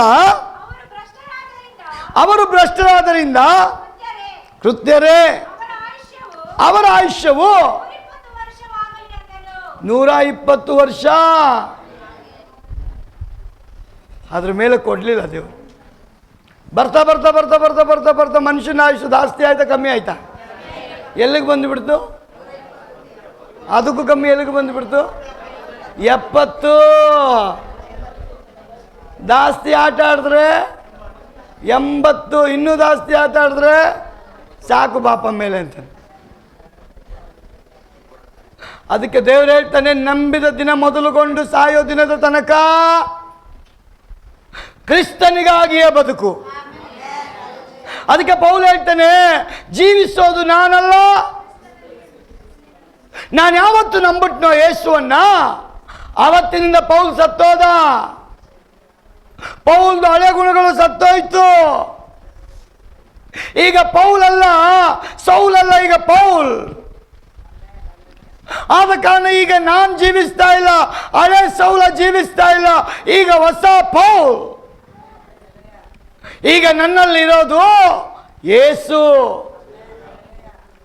ನಾನು ಯೇಸು ಕ್ರಿಸ್ತನಲ್ಲಿ ಜೀವಿಸ್ತಾ ಇದ್ದೇನೆ, ನನ್ನಲ್ಲಿ ಯೇಸು ಇದ್ದಾನೆ. ಒಬ್ಬನು ನನ್ನಲ್ಲಿ, ನನ್ನ ವಾಕ್ಯ ಅವನಲ್ಲಿ ನೆಲೆಗೊಂಡರೆ ಅವನೇನು ಬೇಕಾದರೂ ಬೇಡಿಕೊಂಡು ಅದು ಅವನಿಗೆ ದೊರಕುತ್ತಂತೆ. ನೀವು ನಂಬಿ ಕೇಳ್ರಿ, ನಿಮ್ಮ ಮನೆಗೆ ದೇವರು ಕೊಡ್ತಾರೆ. ಆ ಅನುಭವ ನನಗಾಗಿದೆ, ನಿಮ್ಗಾಗಿದೆಯಾ? ಹಲ್ಲೆಲೂಯಾ. ಪೌಲ್ ಅದಕ್ಕೆ ಹೇಳ್ತಾನೆ, ಜೀವಿಸ್ತಾ ಇರೋದು ನಾನಲ್ಲಮ್ಮ, ನನ್ನ ಒಳಗಡೆ ಇವಾಗ ಯಾರಿದ್ದಾನೆ? ಕ್ರಿಸ್ತನಿದ್ದಾನೆ. ಎಷ್ಟು ಜನ ನಂಬ್ತೀರ? ನಿಮ್ಮಲ್ಲಿ ಯಾರಿದ್ದಾರೆ ಇವತ್ತು? ನಿಮ್ಮಲ್ಲಿ ಯಾರಿದ್ದಾರೆ ಹೇಳ್ರಿ? ನಿಮ್ಮಲ್ಲಿ ಯಾರಿದ್ದಾರೆ? ನಿಮ್ಮಲ್ಲಿ ಯಾರು ಜೀವಿಸ್ತಾ ಇದ್ದಾರೆ? ನಿಮ್ಮಲ್ಲಿ ಯಾರಿದ್ದಾರೆ? ನಿಮ್ಮಲ್ಲಿ ಯಾರಿದ್ದಾರೆ? ನಿಮ್ಮಲ್ಲಿ ಯಾರಿದ್ದಾರೆ? ಪೌಲ್ ಹೇಳ್ತಾನೆ, ನಾನು ಜೀವಿಸ್ತಾ ಇಲ್ಲ, ನನ್ನಲ್ಲಿ ಯೇಸು ಜೀವಿಸ್ತಾ ಇದ್ದಾನೆ. ಹಲ್ಲೆಲೂಯಾ. ಕೀರ್ತನೆ 90ನೇ ಅಧ್ಯಾಯ 10ನೇ ವಚನ. ನಮ್ಮ ಆಯುಷ್ಕಾಲ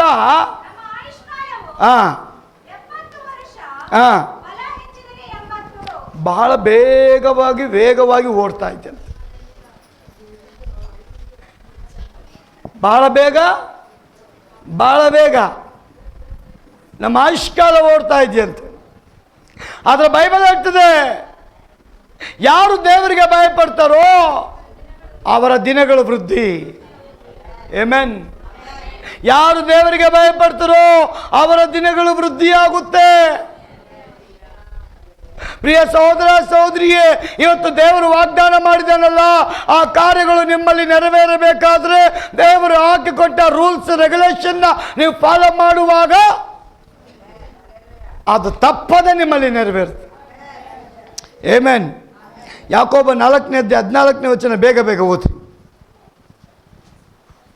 ಅವನು ಹೇಳ್ತಾನೆ, ವೇಗವಾಗಿ ಓಡ್ತಾ ಇದೆಯಲ್ಲ ನಿಮ್ಮ ಆಯುಷ್ ಕಾಲ, ಅದು ನಿಮ್ಮ ಜೀವಮಾನವು ನೀವು ಸ್ವಲ್ಪ ಹೊತ್ತು ಕಾಣಿಸಿಕೊಂಡು ಆಮೇಲೆ ಕಾಣದೆ ಹೋಗುವ ಅಭಯಂತಿರ್ತೀರಿ. ಆದುದರಿಂದ ನೀವು ದೇವರ ಚಿತ್ತವಾದರೆ ನಾವು ಬದುಕಿ ಈ ಕೆಲಸವನ್ನಾಗಲಿ ಆ ಕೆಲಸವನ್ನಾಗಲಿ ಮಾಡುವೆವು.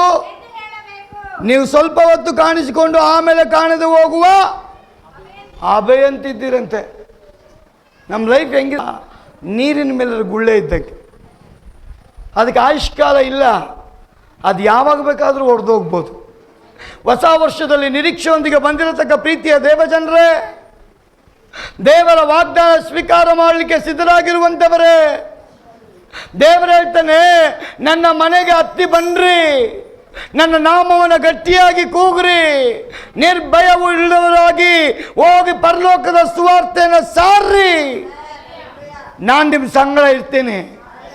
ಆಸ್ಪತ್ರೆಗೆ ಹೋಗ್ರಿ, ಅನಾಥಾಶ್ರಮಕ್ಕೆ ಹೋಗ್ರಿ, ಬಡ ಜನಗಳ ಬಳಿಗೆ ಹೋಗ್ರಿ, ದಾಹವುಳ್ಳವರ ಬಳಿಗೆ ಹೋಗ್ರಿ, ರೋಗಸ್ಥರ ಬಳಿಗೆ ಹೋಗ್ರಿ, ವ್ಯಾಧಿಸ್ಥರ ಬಳಿಗೆ ಹೋಗ್ರಿ, ಕುಗ್ಗಿದವರ ಬಳಿಗೆ ಹೋಗ್ರಿ, ಸೋತವರ ಬಳಿಗೆ ಹೋಗ್ರಿ.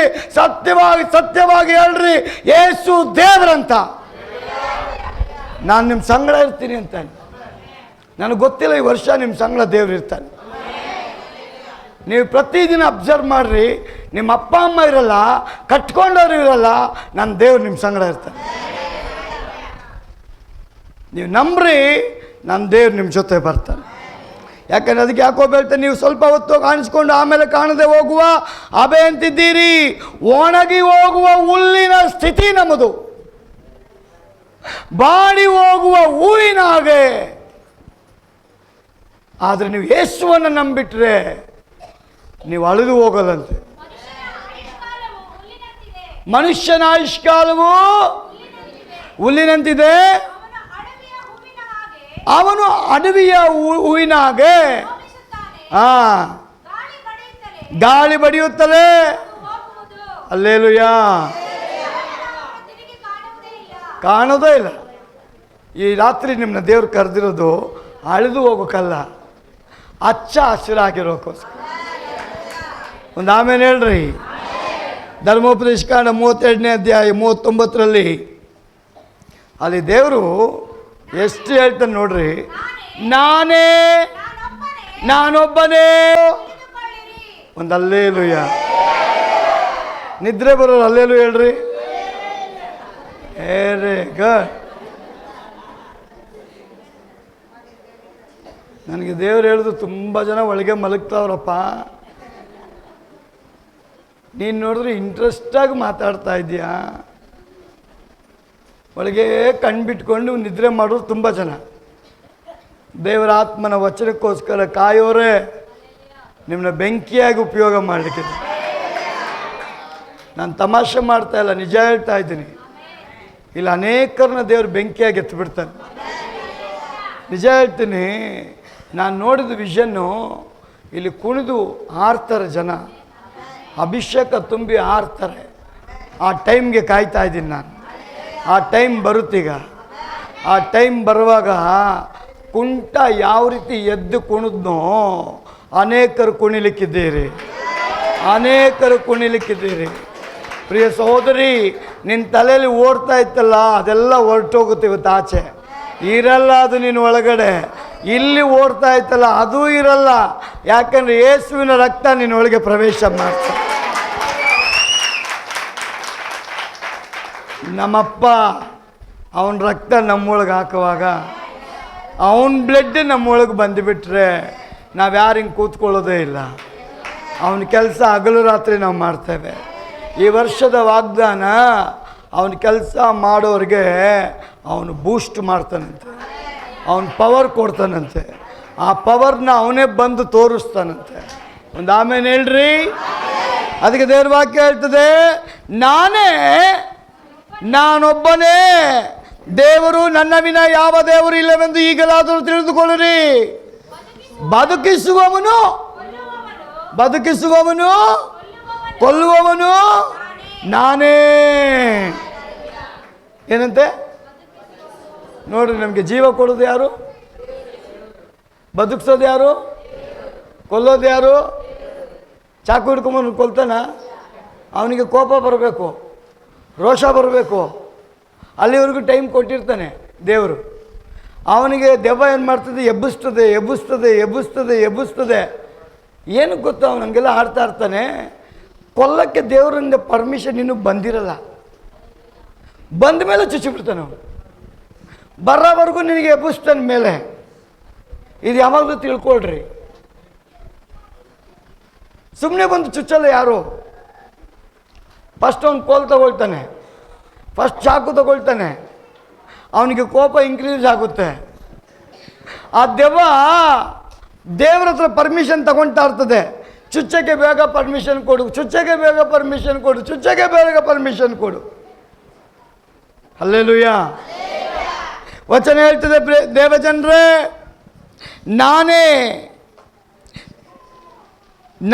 ನಾನೊಬ್ಬನೇ ದೇವರು, ನನ್ನ ವಿನ ಯಾವ ದೇವರು ಇಲ್ಲವೆಂದು ಈಗಲಾದರೂ ತಿಳಿದುಕೊಡ್ರಿ.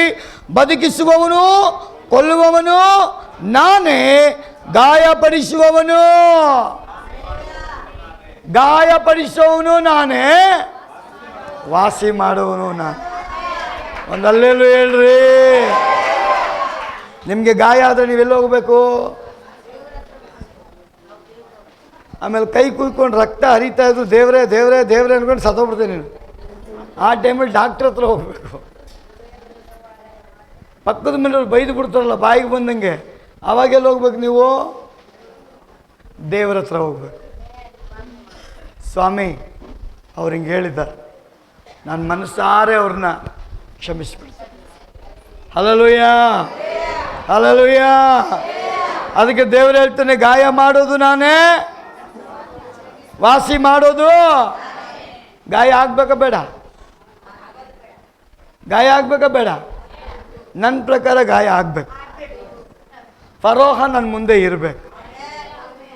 ಇದ್ರೇ ನೀವು ಮೋಸಸ್ ಆಗಕ್ಕೆ ಸಾಧ್ಯ. ಫರೋಹನೇ ಇಲ್ಲ ಅಂದರೆ ನೀನು ಏನಾಗಿದ್ದೀಯ ಅಂತ ನಿನಗೇನೆ ಗೊತ್ತು. ನಮ್ಮ ಮುಂದೆ ಯಾರಿರಬೇಕು? ಫರೋಹ ಇರಬೇಕು. ಅವನ ಮುಂದೆ ಯಾರಿರಬೇಕು? ಮೋಸಸ್ ಇರಬೇಕು. ಅವನ ಜೊತೆ ಯಾರಿರಬೇಕು? ದೇವರಿರಬೇಕು. ಹಲ್ಲೆಲೂಯಾ. ಅದೇ ತಾನೇ ದೇವ್ರು ಹೇಳಿದ್ದು, ಹೋಗ್ರಿ, ಧೈರ್ಯವಾಗಿ ಹೇಳ್ರಿ, ನಾನು ನಿಮ್ಮ ಸಂಗಡ ಬರ್ತೀನಿ. ಹಲ್ಲೆಲೂಯಾ. ಹಂಗೆ ಹೋಗೋರಿಗೆ ದೇವ್ರು ಹೇಳ್ತಾನೆ, ನಿನ್ನ ಜೀವಮಾನ ಕಾಲದಲ್ಲಿ ಒಬ್ಬನು ನಿನ್ನ ಮುಂದೆ ನಿಲ್ಲಲ್ಲ. ಆಮೆನ್. ನೀವು ಯಾವ ಹಳ್ಳಿಗೆ ಹೋಗ್ರಿ, ನೀವು ಪರ್ಫೆಕ್ಟ್ ಆಗಿದ್ದರೆ ನಿಮ್ಮ ಮುಂದೆ ನಿಲ್ಲಕ್ಕೆ ಯಾವ ದೆವ್ವಕ್ಕೂ ಸಾಧ್ಯ. ಹಲ್ಲೆಲೂಯಾ. 40ನೇ ವಚನ ಏನು ಹೇಳ್ತದೆ? ನಾನು ಆಕಾಶದ ಕಡೆಗೆ ಕೈ ಎತ್ತಿ ನಾನು ಸದಾ ಕಾಲ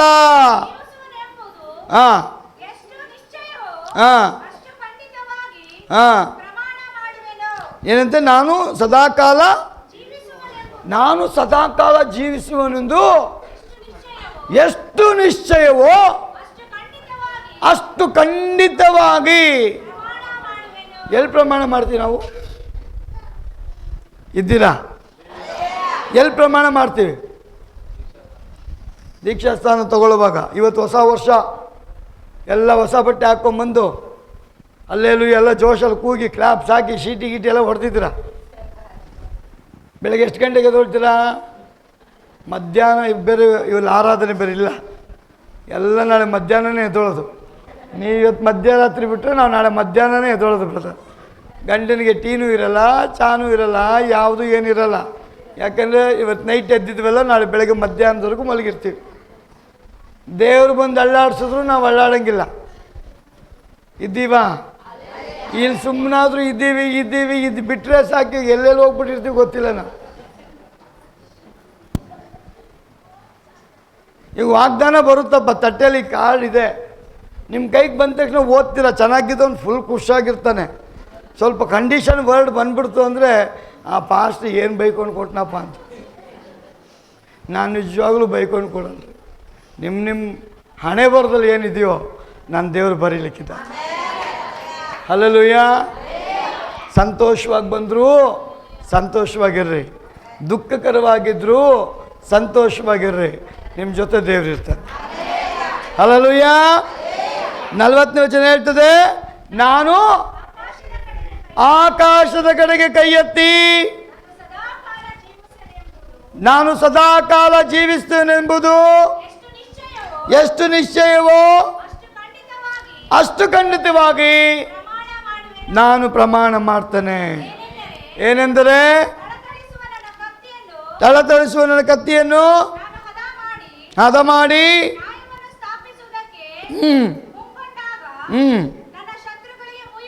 ಸಾಕು. ಕರ್ತನೆಂದೆಂದಿಗೂ ಜೀವಿಸುವವನು, ನಾನು ನನ್ನ ಕರಗಳನ್ನು ಆಕಾಶದ ಕಡೆ ಎತ್ತಿ ಸದಾಕಾಲ ಜೀವಿಸುವನೆಂದು ನಾನು ಏನು ಮಾಡಿಬಿಟ್ಟಿದ್ದೀನಿ, ಪ್ರಮಾಣ ಮಾಡಿಬಿಟ್ಟಿದ್ದೀನಿ. ನೀವು ಆಸ್ಪತ್ರೆಗೆ ಹೋಗ್ರಿ, ಆ ಪೇಷಂಟ್ಗೆ ನೋಡಿ ಹೇಳ್ರಿ, ನನ್ನ ದೇವ್ರು ನಿನ್ನ ಬಿಡುಗಡೆ ಮಾಡ್ತೀನಿ. ನಿಜವಾಗ್ಲೂ ನಾನು ಹೇಳ್ತೀನಿ, ನಾವೆಷ್ಟೋ ನ್ಯೂಸ್ ಹೊರಗೆ ತಂದಿಲ್ಲ, ನಮ್ಮ ದೇವ್ರು ಗೊತ್ತಿಲ್ಲದ್ರೆ ಕೆಲಸ ಮಾಡ್ತಾರೆ. ಎಷ್ಟೊಂದು ಕಾರ್ಯಗಳನ್ನ ಮಾಡಿಬಿಟ್ಟಿದ್ದಾನೆ, ನೀವು ನಂಬಕ್ಕಾಗಲ್ಲ ಅಂಥ ಕಾರ್ಯಗಳನ್ನ ದೇವ್ರು ಮಾಡಿದ್ದಾನೆ. ಹಾಗಾದ ಕಾರಣ ಏನು? ನಮ್ಮ ಜೊತೆ ದೇವರಿದ್ದಾನೆ. ಕಡೆದಾಗಿ ಕೀರ್ತನೆ 31:15 ಹೇಳುತ್ತೆ, ನನ್ನ ಆಯುಷ್ಕಾಲವು ನಿನ್ನ ಕೈಯಲ್ಲಿದೆ ದೇವರೇ. ಹಾಂ ಹಾಂ, ನನ್ನ ಆಯುಷ್ಕಾಲವು ಅನಾದಿ ದೇವರು ಈಗಲೂ ನಿನ್ನ ಕೈಗಳನ್ನ ಬಿಡದೆ ಅವನು ವಾಗ್ದಾನ ಮಾಡ್ತಾನೆ, ಮಗನೇ ನಾನು ನಿನ್ನ ಕೈ ಬಿಟ್ಟಿಲ್ಲ, ಮಗನೇ ನಾನು ನಿನ್ನನ್ನು ಕೈ ಬಿಟ್ಟಿಲ್ಲ. ಎಷ್ಟು ಕಾಲ ಜೀವಿಸ್ತೀಯೋ, ನಂಬದ ಮೇಲೆ ಎಷ್ಟು ಕಾಲ ಜೀವಿಸ್ತೀಯೋ ಅಷ್ಟು ಕಾಲದವರೆಗೆ ನಾನು ನಿನ್ನ ಸಂಗಡ ಇದ್ದೇನೆ. ಹಲ್ಲೆಲೂಯ. ಈಗ ಕಡೆ ಭಾಗಕ್ಕೆ ನಾವು ಬರೋಣ. ನಮ್ಮ ದೇವರು ಸರ್ವಶಕ್ತ ಅಂತ ಎಷ್ಟು ಜನ ನಂಬ್ತೀರಾ? ಅವನ ಹತ್ರ ಎಲ್ಲ ಶಕ್ತಿ ಇದೆ ಅಂತ ಎಷ್ಟು ಜನ ನಂಬ್ತೀರಾ? ಅವನ ಶಕ್ತಿ ಮುಂದೆ ಬೇರೆ ಶಕ್ತಿ ಇಲ್ಲ. ಅವನ ಹತ್ರ ಇರೋ ಶಕ್ತಿ ಮುಂದೆ ಬೇರೆ ಯಾರ ಹತ್ರನೂ ಶಕ್ತಿ ಇಲ್ಲ. ನನ್ನ ದೇವರ ಹತ್ರನೇ ಅಧಿಕವಾದ ಶಕ್ತಿ ಇರೋದು. ಅವನ ಶಕ್ತಿ ಮುಂದೆ ಯಾರ ಶಕ್ತಿ ನಿಲ್ಲಲ್ಲ. ಇದು ಯಾರು ಗೊತ್ತಿರಬೇಕು? ವಿಶ್ವಾಸಿ ಆದವನಿಗೆ ಗೊತ್ತಿರಬೇಕು, ನನ್ನ ದೇವರು ಬಿಟ್ಟರೆ ಬೇರೆ ದೇವರು ಈ ಪ್ರಪಂಚದಲ್ಲಿ ಇಲ್ಲವೇ ಇಲ್ಲ. ಒಂದು ಆಮೇಲೆ ಹೇಳ್ರಿ. ಫರೋಹ ಕರೆದ ಮಂತ್ರವಾದಿಗಳಿಗೆ, ಲೇ ಮೋಸಸ್ ಏನೇನೋ ಮಾಡ್ತಾವನೋ, ನೀವು ಏನು ಮಾಡಬೇಕು ಅದೆಲ್ಲ ಮಾಡ್ರಿ.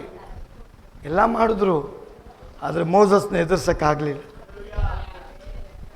ಮೋಸಸ್ನ ಕಡೆಯವರೆಗೂ ಎದುರ್ಸೋಕ್ಕಾಗಲೇ ಇಲ್ಲ.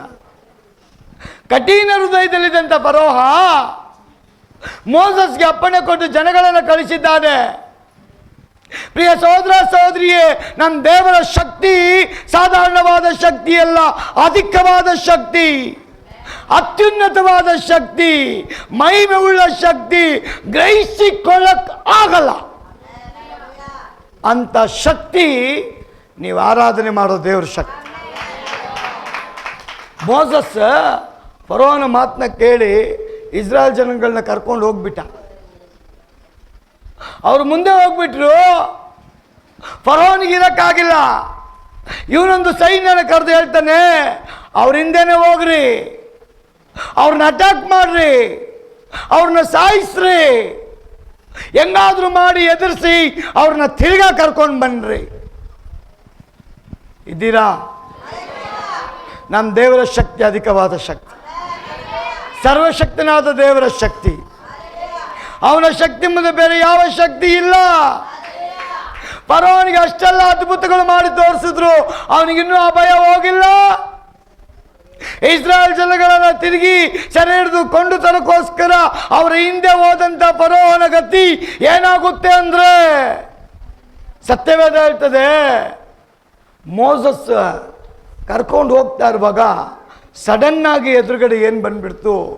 ಸಮುದ್ರ. ಸಮುದ್ರ ಬಂದಾಗ ಒಂದೇ ದಿಗ್ಭ್ರಮೆ, ದಾರಿ ಇಲ್ಲ, ಭಯ. ಎಲ್ಲರೂ ಮೋಸಸ್ಗೆ ಬೈತಾ ಇದ್ದಾರೆ. ಲಕ್ಷಗಟ್ಟಲೆ ಜನ ಬೈಯಕ್ಕೆ ಪ್ರಾರಂಭ ಮಾಡಿಬಿಟ್ರು.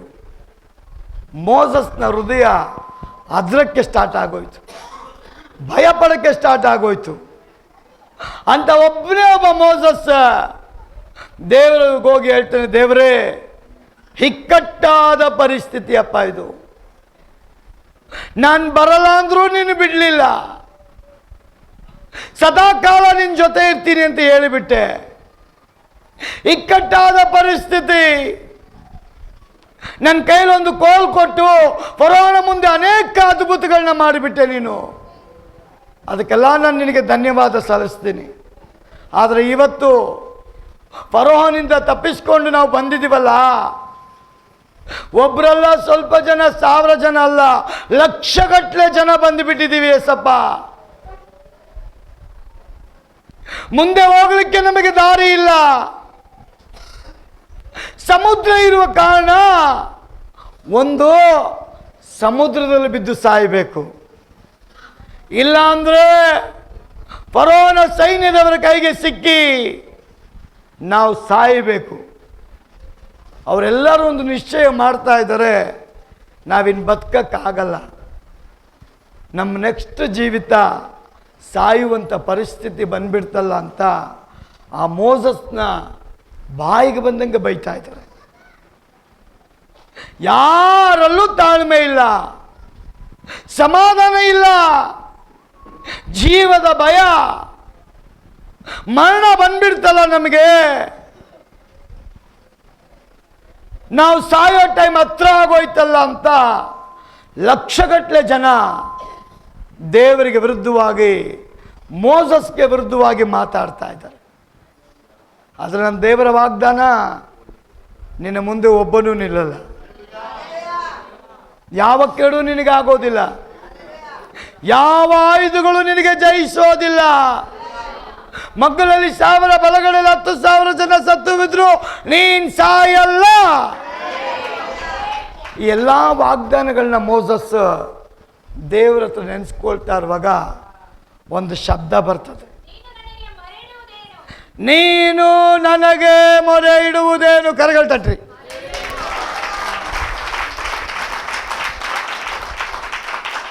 ಅದೇ ವರ್ಡ್ ನಮಗೆ ಇವತ್ತು, ಅದೇ ವರ್ಡ್ ನಮಗೆ. ನೀನು ನನಗೆ ಮೊರೆ ಇಡೋದೇನು? ನಾನಿದ್ದೀನಂತ ಗೊತ್ತು ತಾನೆ, ಹೋಗ್ಬೇಕಷ್ಟೇನೆ. ಮೊರೆ ಇಡಕ್ಕೆ ಕರ್ದಿಲ್ಲ ನಿನ್ನ, ಕಣ್ಣೀರಾಕಕ್ಕೆ ಕರ್ದಿಲ್ಲ ನಿನ್ನ, ಭಯ ಪಡಕ್ಕೆ ಕರ್ದಿಲ್ಲ ನಿನ್ನ, ಎದ್ರಕ್ಕೆ ಕರ್ದಿಲ್ಲ ನಿನ್ನ, ಅಂಜಕ್ಕೆ ಕರ್ದಿಲ್ಲ ನಿನ್ನ, ಇಂಜರಿಯಕ್ಕೆ ಕರ್ದಿಲ್ಲ ನಿನ್ನ, ಪುಕ್ಕಳನಾಗಿ ಕರ್ದಿಲ್ಲ ನಿನ್ನ. ನಿನ್ನ ಸಂಗಡ ಇದ್ದೀನಿ ಅಂದ ಮೇಲೆ ನಂಬಿ ನುಗ್ಗು. ಮೋಸಸ್ಗೆ ದೇವ್ರು ಹೇಳಿದ್ರು, ನಾನು ಹೇಳಿದ್ದೇನು ಮಾಡ್ತಾ ಇರೋದೇನು. ಅವ್ರನ್ನ ಕರ್ಕೊಂಡು ನಡಿ ಅಂದೆ. ಸಮುದ್ರ ನೋಡಿ ಭಯ ಪಡಬೇಡ, ನನ್ನ ಮೇಲೆ ನಂಬಿಕೆ ಇಟ್ಟು ಆ ಸಮುದ್ರದಲ್ಲಿ ನೀನು ಕಾಲಿಟ್ಟಿದ್ರೆ ಮಿರಾಕಲ್ ನೋಡ್ತಾ ಇದ್ದೆ. ನೀನು ನನ್ನ ಕೈಲ ಏಳಿಸ್ಕೊಂಡು ಮಿರಾಕಲ್ ನೋಡೋ ಅವಶ್ಯಕತೆ ಬರ್ತಾ ಇರಲಿಲ್ಲ. ಅದೇ ತೋಮನಿಗೆ ಯೇಸು ಹೇಳ್ತಾರೆ, ತೋಮ, ಎಲ್ಲರೂ ನನ್ನ ನೋಡ್ದೆ ನಂಬಿಟ್ರಪ್ಪ, ನೀನು ನೋಡಿ ನಂಬ್ದಲ್ಲ. ಆ ತೋಮನೇ ಈ ದೇಶಕ್ಕೆ ಬಂದುಬಿಟ್ಟ, ಅವನ ರೋಗನೇ ನಮಗೂ ಬಂದುಬಿಟ್ಟಿರೋದು. ನಾವು ಅಂತೀವಿ ನೋಡೋವರೆಗೂ ನಾವು ನಂಬಲ್ಲ, ನಾವು ನೋಡೋವರೆಗೂ ಯೇಸುನ ನಂಬಲ್ಲ ಬ್ರದರ್. ಕಾಲು ಬಂದ ಮೇಲೆ ನಂಬೋದು, ಕಣ್ಣು ಬಂದ ಮೇಲೆ ನಂಬೋದು, ಕೈ ಬಂದ ಮೇಲೆ ನಂಬೋದು. ಹಲ್ಲೆಲೂಯಾ. ಮೋಸಸ್ಗೆ ದೇವರು ಹೇಳಿದ್ರು, ಮೊರೆ ಇಡಬೇಡ, ನಾನು ಹೇಳ್ದಂಗೆ ಆ ನೀರಲ್ಲಿ ಕಾಲಿಡು, ಆ ನೀರಲ್ಲಿ ಕಾಲಿಡು. ಅಲ್ಲಿ ನೋಡ್ರಿ, ಬೈಬಲ್ ಹೇಳ್ತದೆ, ಯಾಕೆ ಇಡಬೇಕು ಅಂತ ಅವ್ನು ಕೇಳಲ್ಲ, ಇಡಬೇಕು ಅಂದ ತಕ್ಷಣ ಒಬ್ಬೆ ಆಗ್ತಾನೆ, ವಿಧೇನಾಗಿ ಆ ಜನಗಳಿಗೆ ಮಾತಾಡಕ್ಕೆ ಹೋಗಲ್ಲ. ಅವನು ನೀರಲ್ಲಿ ನಂಬಿಕೆಯಿಂದ ಹೋಗಿ ಕಾಲಿಟ್ಟ. ದೇವರ ವಾಕ್ಯ ಹೇಳ್ತದೆ, 2 ಗೋಡೆಯೋಪಾದಿಯಲ್ಲಿ ಸಮುದ್ರ, 2 ಗೋಡೆಯೋಪಾದಿಯಲ್ಲಿ ಸಮುದ್ರ, ಎಡಕ್ಕೂ ಬಲಕ್ಕೂ ಸಿದ್ಧವಾಗಿ ನಿಂತ್ಕೊಂಡ್ಬಿಡ್ತಂತೆ. ದೇವರ ವಾಕ್ಯ ಹೇಳ್ತದೆ, ದೇವ ಜನ ಯಾವಾಗ ಡೋರ್ ಓಪನ್ ಆಯಿತೋ ಬೈಯೋರ್ ಬಾಯಲ್ಲಿ ಏನು ಬಂತು? ಸ್ತೋತ್ರ, ಹಲ್ಲೆಲೂಯ, ಬದುಕ್ಬಿಟ್ಟು ಜೀವ ಬಂದುಬಿಡ್ತು. ಒಬ್ರಿಗೊಬ್ರು ಗುಸು ಗುಸು ಗುಸು ಗುಸು ಗುಸು ಅಂತ ಮಾತಾಡ್ತು. ಏನಂತ? ನಮ್ಮ ದೇವ್ರು ನಿಜವಾದ ದೇವ್ರು. ಆಗ ಹಲ್ಲೆಲೂಯ ಸ್ತೋತ್ರ ಜೋರಾಗಿ ಬಂತು. ಹಲ್ಲೆಲೂಯ ಸ್ತೋತ್ರ ಜೋರಾಗಿ ಬಂತು. ಮೋಸ ನಡ್ಕೊಂಡು ಹೋದ, ಇವರೆಲ್ಲ ನಡ್ಕೊಂಡು ಹೋಗ್ಬಿಟ್ರು. ಆ ದಡಕ್ಕೆ ಸೇರಿಬಿಟ್ರು. ದೇವ್ರು ಕೇಳ್ತಾನೆ ಮೋಸಸ್ಗೆ, ಮೋಸಸ್ ಎಲ್ಲ ನಿಮ್ಮ ಕಡೆಯವರೆಲ್ಲ ಬಂದ್ರ? ನಾವೇನು ನೋಡ್ತಾ ಇದ್ದೇವೆ? ನಮ್ಮ ದೇವ್ರು ಸರ್ವಶಕ್ತನಾದದ್ದು. ಅವನ ಶಕ್ತಿ ಅಪರವಾದದ್ದು. ಅವನ ಶಕ್ತಿ ಮುಂದೆ ಬೇರೆ ಯಾವ ಶಕ್ತಿ ಇಲ್ಲ. ಇಲ್ಲಿ ಇನ್ನೊಂದು ಸಲ ದೇವ್ರ ಶಕ್ತಿ ಪ್ರದರ್ಶನ ಮಾಡ್ತಾ ಇದ್ದಾನೆ. ದೇವ ಜನಗಳು ದಡವನ್ನು ದಾಟಲ್ಪಟ್ಟ ಮೇಲೆ, ಸಮುದ್ರವನ್ನು ದಾಟಲ್ಪಟ್ಟ ಮೇಲೆ, ಶತ್ರು ಸೈನ್ಯ ಫರೋನ ಸೈನ್ಯದವರು ಸಮುದ್ರದ ಮಧ್ಯಭಾಗದಲ್ಲಿ ಬಂದು ಸೇರಲ್ಪಟ್ಟಾಗ, ಎಂಥ ಒಳ್ಳೆ ದೇವ್ರು ನೋಡ್ರಿ. ಎಲ್ಲರೂ ಬಂದು ಸಿಕ್ಕಾಕೊಂಡಾಗ ಮೋಸಸ್ಗೆ ದೇವ್ರು ಹೇಳ್ತಾರೆ, ನಿನ್ನ ಕೈಯಲ್ಲಿ ಏನಿದೆ? ಆ ಕೋಲನ್ನ ಸಮುದ್ರದ ಕಡೆಗೆ ಚಾಚಿ ಮುಚ್ಚು ಅಂತೇಳು. ಒಂದು ಹಲ್ಲೆಲೂಯ ಹೇಳ್ರಿ. ಯೇಸು ಏನು ಹೇಳ್ತಾನೆ? ಭೂಲೋಕದಲ್ಲಿ ಏನು ಕಟ್ಟುತ್ತೀರೋ ಪರಲೋಕದಲ್ಲಿ ಕಟ್ಟಲ್ಪಡುತ್ತೆ. ಭೂಲೋಕದಲ್ಲಿ ಏನು ಬಿಚ್ಚುತ್ತೀರೋ ಪರಲೋಕದಲ್ಲಿ ಅದು.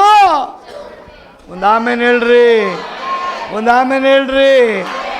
ನಾವೇನು ಕಟ್ಟಿ ಏನು ಬಿಚ್ತಾ ಇದ್ದೀವಿ? ಮನೆಯಲ್ಲಿರೋರು ಬಾಯಿಗಳನ್ನೇ ಕಟ್ಕೊಂಡು ಬಿಚ್ಕೊಂಡಿದ್ದೀವಿ. ನಮಗೆ ಕನ್ಫ್ಯೂಷನ್, ಯಾರು ದೆವ್ವ ಯಾರು ಜನ ಅಂತ. ದೇವ್ರನ್ನ ನಂಬ್ರಿ, ದೇವ್ರು ನಿಮ್ಮ ಓಪನ್ ಒಳಗಿನ ಕಣ್ ತೆಗಿತಾನೆ. ಹಲ್ಲೆಲೂಯ. ನಮ್ಮ ದೇವರೇನಾಗಿದ್ದಾನೆ? ಸರ್ವಾಧಿಕಾರವು ದೇವ್ರದೇ. 1 ಸಲ ಅಲ್ಲ, 2 ಸಲ ಅವನು ಹೇಳ್ತಾನೆ.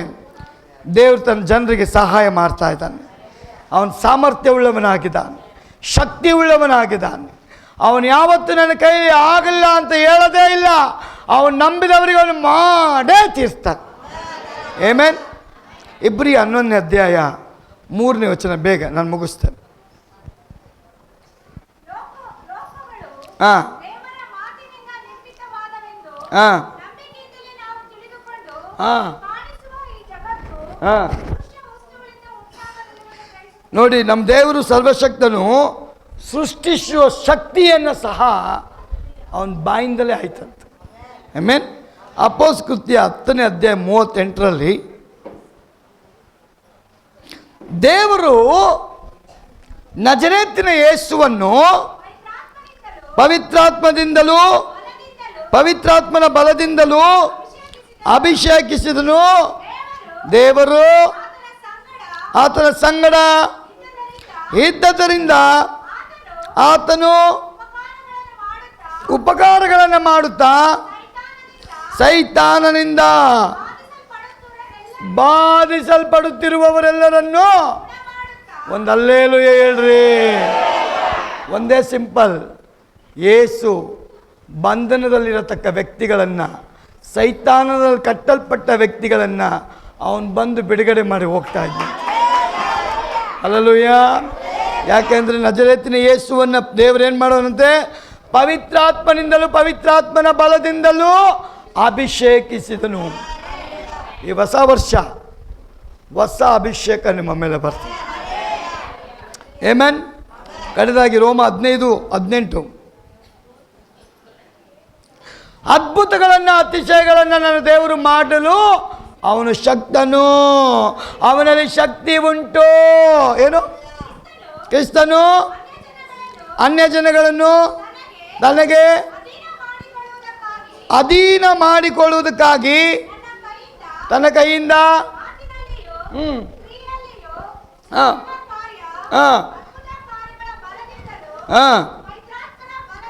ಹಾಂ ಮಾಡಿಸಿದ ಕಾರ್ಯಗಳೇ ಹೊರತು ಹಾಂ ಬೇರೆ ಯಾವ ಕಾರ್ಯಗಳನ್ನು ಹ್ಞೂ ಹೇಳುವುದಕ್ಕೆ ನನಗೆ ಧೈರ್ಯ ಸಾಲದು. ನೋಡಿಪ್ಪ ಏನು ಹೇಳ್ತಾರೆ ದೇವರ ವಚನ, ಅದ್ಭುತಗಳನ್ನು ಅತಿಶಯಗಳನ್ನು ಮಾಡಲು ಆತನಿಗೆ ಯಾರಿಗೆ ಶಕ್ತಿ ಇದೆ ರೀ? ಯಾರಿಗೆ ಶಕ್ತಿ ಇದೆ ರೀ? ಯೇಸು. ನೀವು ಬೇಕಾದ್ರೆ ಹೇಳಿ ನೋಡ್ರಿ, ನಿಮ್ಮ ಒಳಗಿರೋ ರೋಗ ನಿಮ್ಮನ್ನ ಬಿಟ್ಟು ಹೋಗ್ತದೆ. ನೀವು ಹೇಳಿ ನೋಡ್ರಿ, ಬೇಕಾದ್ರೆ ಚಾಲೆಂಜ್ ಮಾಡ್ತೀನಿ, ನಿಮ್ಮ ಒಳಗಿರೋ ರೋಗ ನಿಮ್ಮನ್ನು ಬಿಟ್ಟು ಹೋಗ್ತದೆ. Amen amen.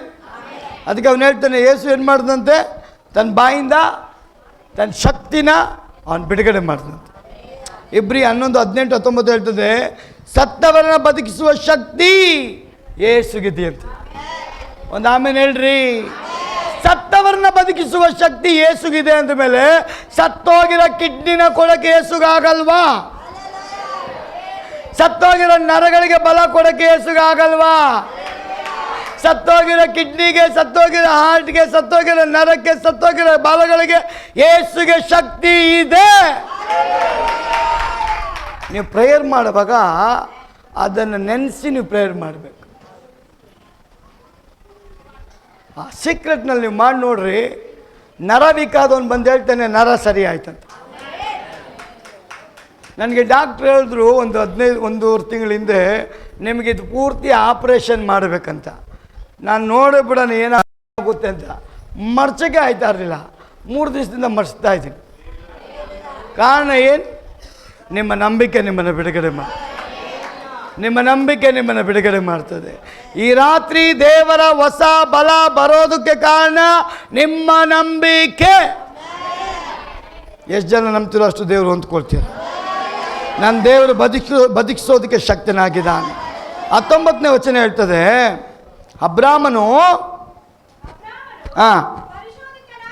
ಅಬ್ರಾಮನು ಪರಿಶೋಧಿತನಾಗಿ ನಂಬಿಕೆಯಿಂದಲೇ ಈಸಾಕನನ್ನು ಸಮರ್ಪಿಸಿದನು.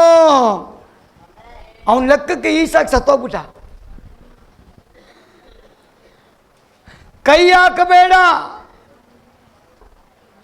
Equal to ಸಾವ್. ಯಜ್ಞವೇದಿಯನ್ನು ಕಟ್ಟಿ ಈಸಾಕ್ ತಲೆನ ಇಟ್ಟು ಕತ್ತಿನ ಎತ್ತಿಬಿಟ್ಟ. ಒಂದು ಶಬ್ದ ಬರ್ತದೆ, ನಿನ್ನ ಹುಡುಗನ ಮೇಲೆ. ಒಂದು ಅಲ್ಲೇಲುಯ್ಯ. ನಿನ್ನ ಹುಡುಗನ ಮೇಲೆ. ಡೌಟಲ್ಲಿ ಕೇಳಬೇಡ್ರಿ, ಸ್ವಾಮಿ ದಿನ ವಾಯ್ಸ್ ಬಂದಿಲ್ಲ, ಹೊಡಿಲ ಬೇಡವಾ ಅಂತ. ನಿನ್ನ ನಂಬಿಕೆಯಿಂದ ಕೊಡು, ಅವನು ಮಲ್ಟಿಪ್ಲೈ ಮಾಡ್ತಾನೆ. ಇದು ಹಿಂಗೆ ಈ ಚರಿತ್ರೆ ಹೇಳ್ತದೆ. ಅಬ್ರಾಮ್ ಡಿಸೈಡ್ ಮಾಡ್ಕೊಬಿಟ್ಟಂತೆ, ದೇವರಿಗೆ ನಾನು ಸಮರ್ಪಣೆ ಮಾಡಿಬಿಟ್ಟೆ ಅಂದಿದ್ದಕ್ಕೇನೆ ದೇವ್ರ ಮಧ್ಯ ಬಂದು ಹೇಳ್ತಾನೆ, ಕೈ ಹಾಕಬೇಡ.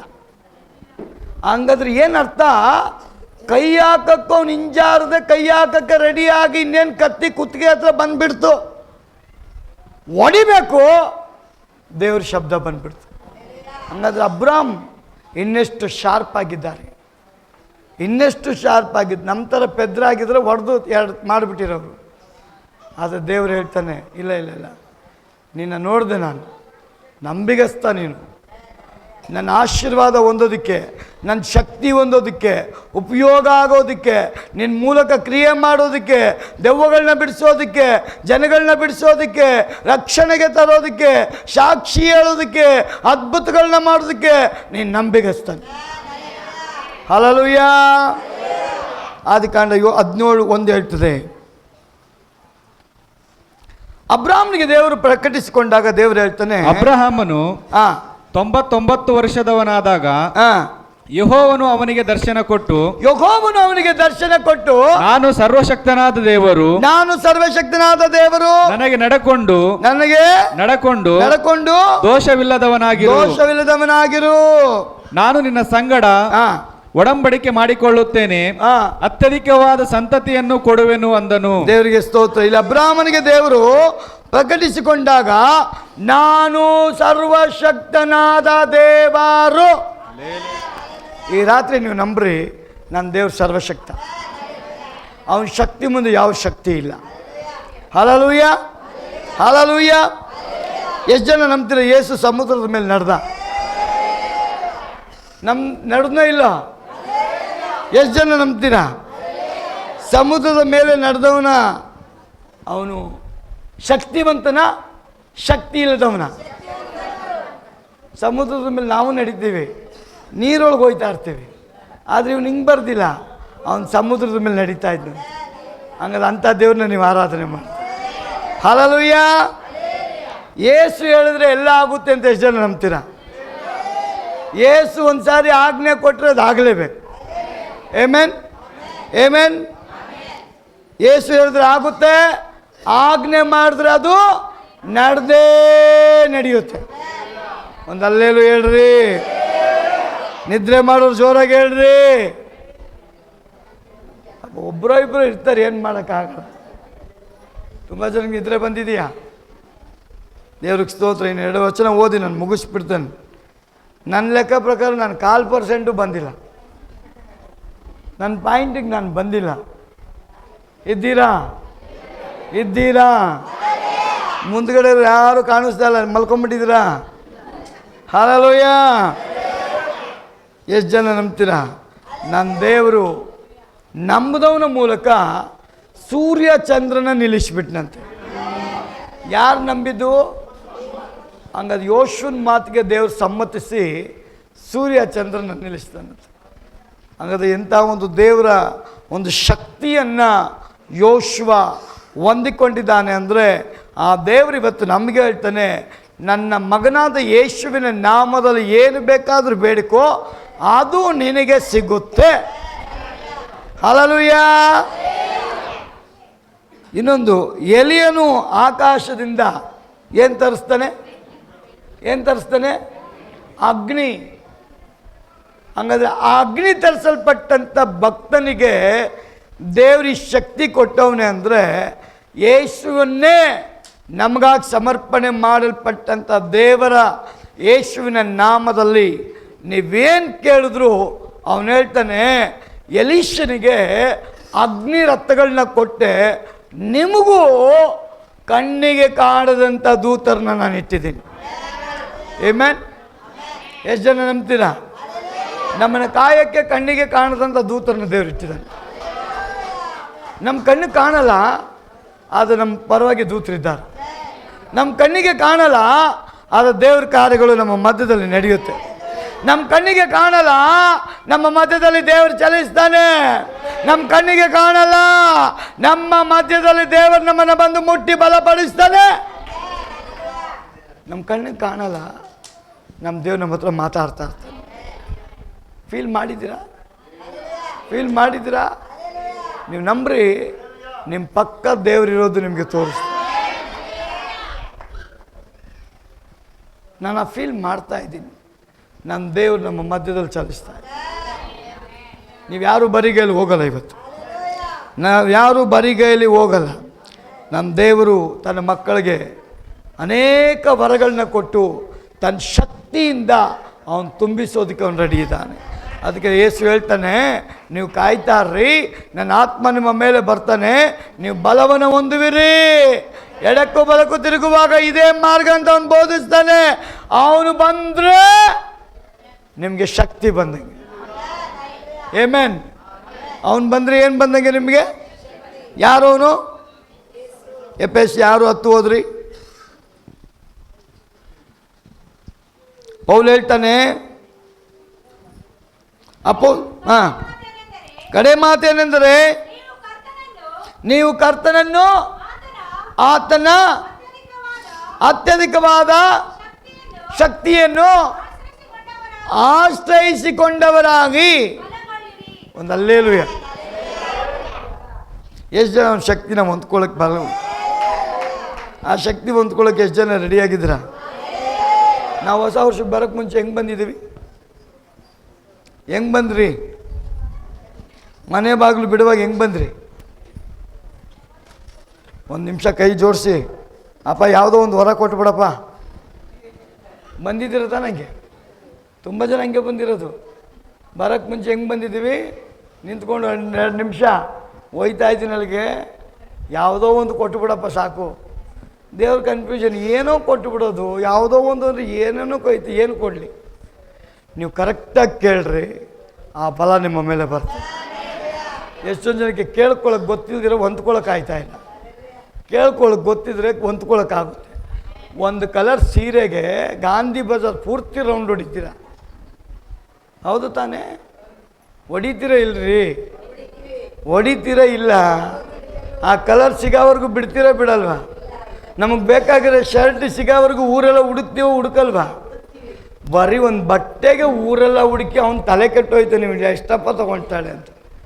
ಒಂದು ಬಟ್ಟೆಗೆ ಅಂದರೆ ಪರಲೋಕದ ಹೊರಕ್ಕೆ ನೀವೆಷ್ಟು ಹುಡುಕಬೇಕು, ಎಷ್ಟು ಸಹನೆಯಿಂದ ಹುಡುಕಬೇಕು, ಎಷ್ಟು ಭಯಭಕ್ತಿಯಿಂದ ಹುಡುಕಬೇಕು. ದಾಹದಿಂದ ಉಳ್ಳವರಿಗೆ ಅವನ ಪವರ್ ಇಳಿದು ಬರ್ತದೆ. Hallelujah, hallelujah, hallelujah. ಕಡೆದಾಗಿ ಯೋಹಾನ 14:12 ಹೇಳ್ತದೆ, ನನ್ನನ್ನು ನಂಬುವವನು, ನಿಮಗೆ ನಿಜ ನಿಜವಾಗಿ ಹೇಳ್ತೇನೆ, ನನ್ನನ್ನು ನಂಬುವವನು ನಾನು ನಡೆಸುವ ಕ್ರಿಯೆಗಳನ್ನು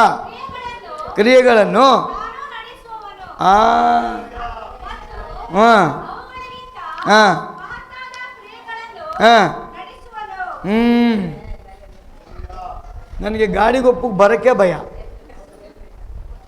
ಯಾಕೆ? ಈ ಮನೆಗೊಂದು ಸರಿ ಬನ್ನಿ, ಆ ಮನೆಗೊಂದು ಸರಿ ಬನ್ನಿ, ಈ ಮನೆಗೊಂದು ಸರಿ ಬನ್ನಿ, ಆ ಮನೆಗೊಂದು ಸರಿ. ಪಾಪ ಕರೆಯೋದು ತಪ್ಪಲ್ಲ, ಅವ್ರಿಗೊಂದು ನಿರೀಕ್ಷೆ, ಪಾಸ್ಟ್ರು ನಮ್ಮ ಮನೆಗೆ ಬರಲಿ. ಅದಕ್ಕೆ ಅವ್ರಿಗೆಲ್ಲ ನಾನೇನು ಹೇಳ್ತೀನಿ ಅಂದರೆ, ನೀವು ಇಲ್ಲಿಬ್ಬರವ್ರೆ, ಅವ್ರಿಗೆ ಹೇಳಿಬಿಡ್ರಿ ಅಂತೀನಿ. ಕಾರಣ ನೀವು ಕರೆಯೋದು ತಪ್ಪಲ್ಲ, ಆ ದಾಹ ಇದೆಯಲ್ಲ, ಆ ದಾಹನೇ ನಿಮ್ಮನ್ನ ಬಿಡುಗಡೆ ಮಾಡಿ. ಹಲ್ಲೆಲೂಯಾ. ಅದಕ್ಕೆ ವಾಕ್ಯ ಹೇಳ್ತದೆ, ಯೇಸು ಹೇಳಿದ್ದು, ನನ್ನನ್ನು ನಂಬುವವನು ನಾನು ನಡೆಸಿದ ಕಾರ್ಯಗಳನ್ನು, ಅತಿಶಯವಾದ ಕಾರ್ಯಗಳನ್ನು, ಮಹಿಮೆಯಾದ ಕಾರ್ಯಗಳನ್ನು, ಭಯಂಕರವಾದ ಕಾರ್ಯಗಳನ್ನು, ನೆನೆಸಕ್ಕೆ ಆಗದಂಥ ಕಾರ್ಯಗಳನ್ನು ನಿಮ್ಮನ್ನಿಟ್ಕೊಂಡು ನಾನು ಮಾಡ್ತೀನಿ. ನಮ್ಗೆ 20 ಜನ ಸೇರ್ಕೊಂಡ್ಬಿಟ್ರೆ ಸುಸ್ತಾಗ್ಬಿಡ್ತೀವಿ, ಇವ್ರು ಯಾವಾಗಪ್ಪ ಬಿಡ್ತಾರೆ ಅಂತ. ಹಂಗದಿನ ಅತಿಶಯವಾದ ಕಾರ್ಯಗಳು ಬೇಕು ಅಂದರೆ ಎಷ್ಟು ಜನಕ್ಕೆ ಬೇಕು? ನಿಜವಾಗ್ಲೂ ಬೇಕಾ? ನಿಜವಾಗ್ಲೂ ಬೇಕಾ? ನಾನು ದೇವ್ರ ಹತ್ರ ದಿನ ಪ್ರೇಯರ್ ಮಾಡ್ತೇನೆ, ಸ್ವಾಮಿ ನನಗೆ ಕೆಲಸ ಕೊಡು, ನನಗೆ ಕೆಲಸ ಕೊಡು. ನನಗೆ ಯಾವುದೋ ಟಾಟಾ ಬಿರ್ಲಾ ಕಂಪ್ನಿಲಿ ಕೆಲಸ ಕೇಳ್ತಾ ಇಲ್ಲ, ನಾನು ದೇವರ ರಾಜ್ಯದ ಕೆಲಸ ಕೊಡು. ನನಗೆ ಸುವಾರ್ಥ ಸಾರಕ್ಕೆ ಹಳ್ಳಿಗಳು ಕೊಡು, ಗ್ರಾಮಗಳು ಕೊಡು, ಊರುಗಳು ಕೊಡು. ನಾನು ಹೋಗೋಕ್ಕೆ ರೆಡಿ ಇದ್ದೀನಿ. ಹಲ್ಲೆಲೂಯಾ. ಆಗ ದೇವರು ಹೇಳ್ತಾನೆ, ನನ್ನ ನಾಮದಲ್ಲಿ ನನ್ನ ನಂಬುವವನು ನಾನು ಮಾಡಿದ ಕಾರ್ಯಕ್ಕಿಂತ ಅಧಿಕವಾದ ಕಾರ್ಯವನ್ನು ಅವನು ಮಾಡತಕ್ಕವನಾಗಿದ್ದಾನೆ. ಸುಮ್ಮನೆ ದೇವರು ವರ ಕೊಡಲ್ಲ, ಮಾಡೋರಿಗೆ ಮಾತ್ರ ದೇವ್ರು ಕೊಡ್ತಾನೆ. ಎಷ್ಟು ಜನ ಮಾಡೋಕ್ಕೆ ರೆಡಿ ಇದ್ದೀರಾ? ಕೈಯೇ ಎತ್ತಿಲ್ಲ ಯಾರು. ಪಾಸ್ಟ್ರೇ ಬಿಟ್ಟರೆ ಸಾಕು, ನಿದ್ರೆ ಎಳೀತಾ ಇತ್ತು ನಮಗೆ. ಮತ್ತು ಅದ್ಭುತ ಮಾಡಿದೆ ಯಾವಾಗ? ಅದ್ಭುತ ಮಾಡೋದು ಯಾವಾಗ ರೀ? ಹೇಳ್ರಿ. ಮಾರ್ಕ್ 16:19 ಹೇಳ್ತದೆ, ರೋಗಿಗಳ ಮೇಲೆ ಕೈ ಇಡುವಾಗ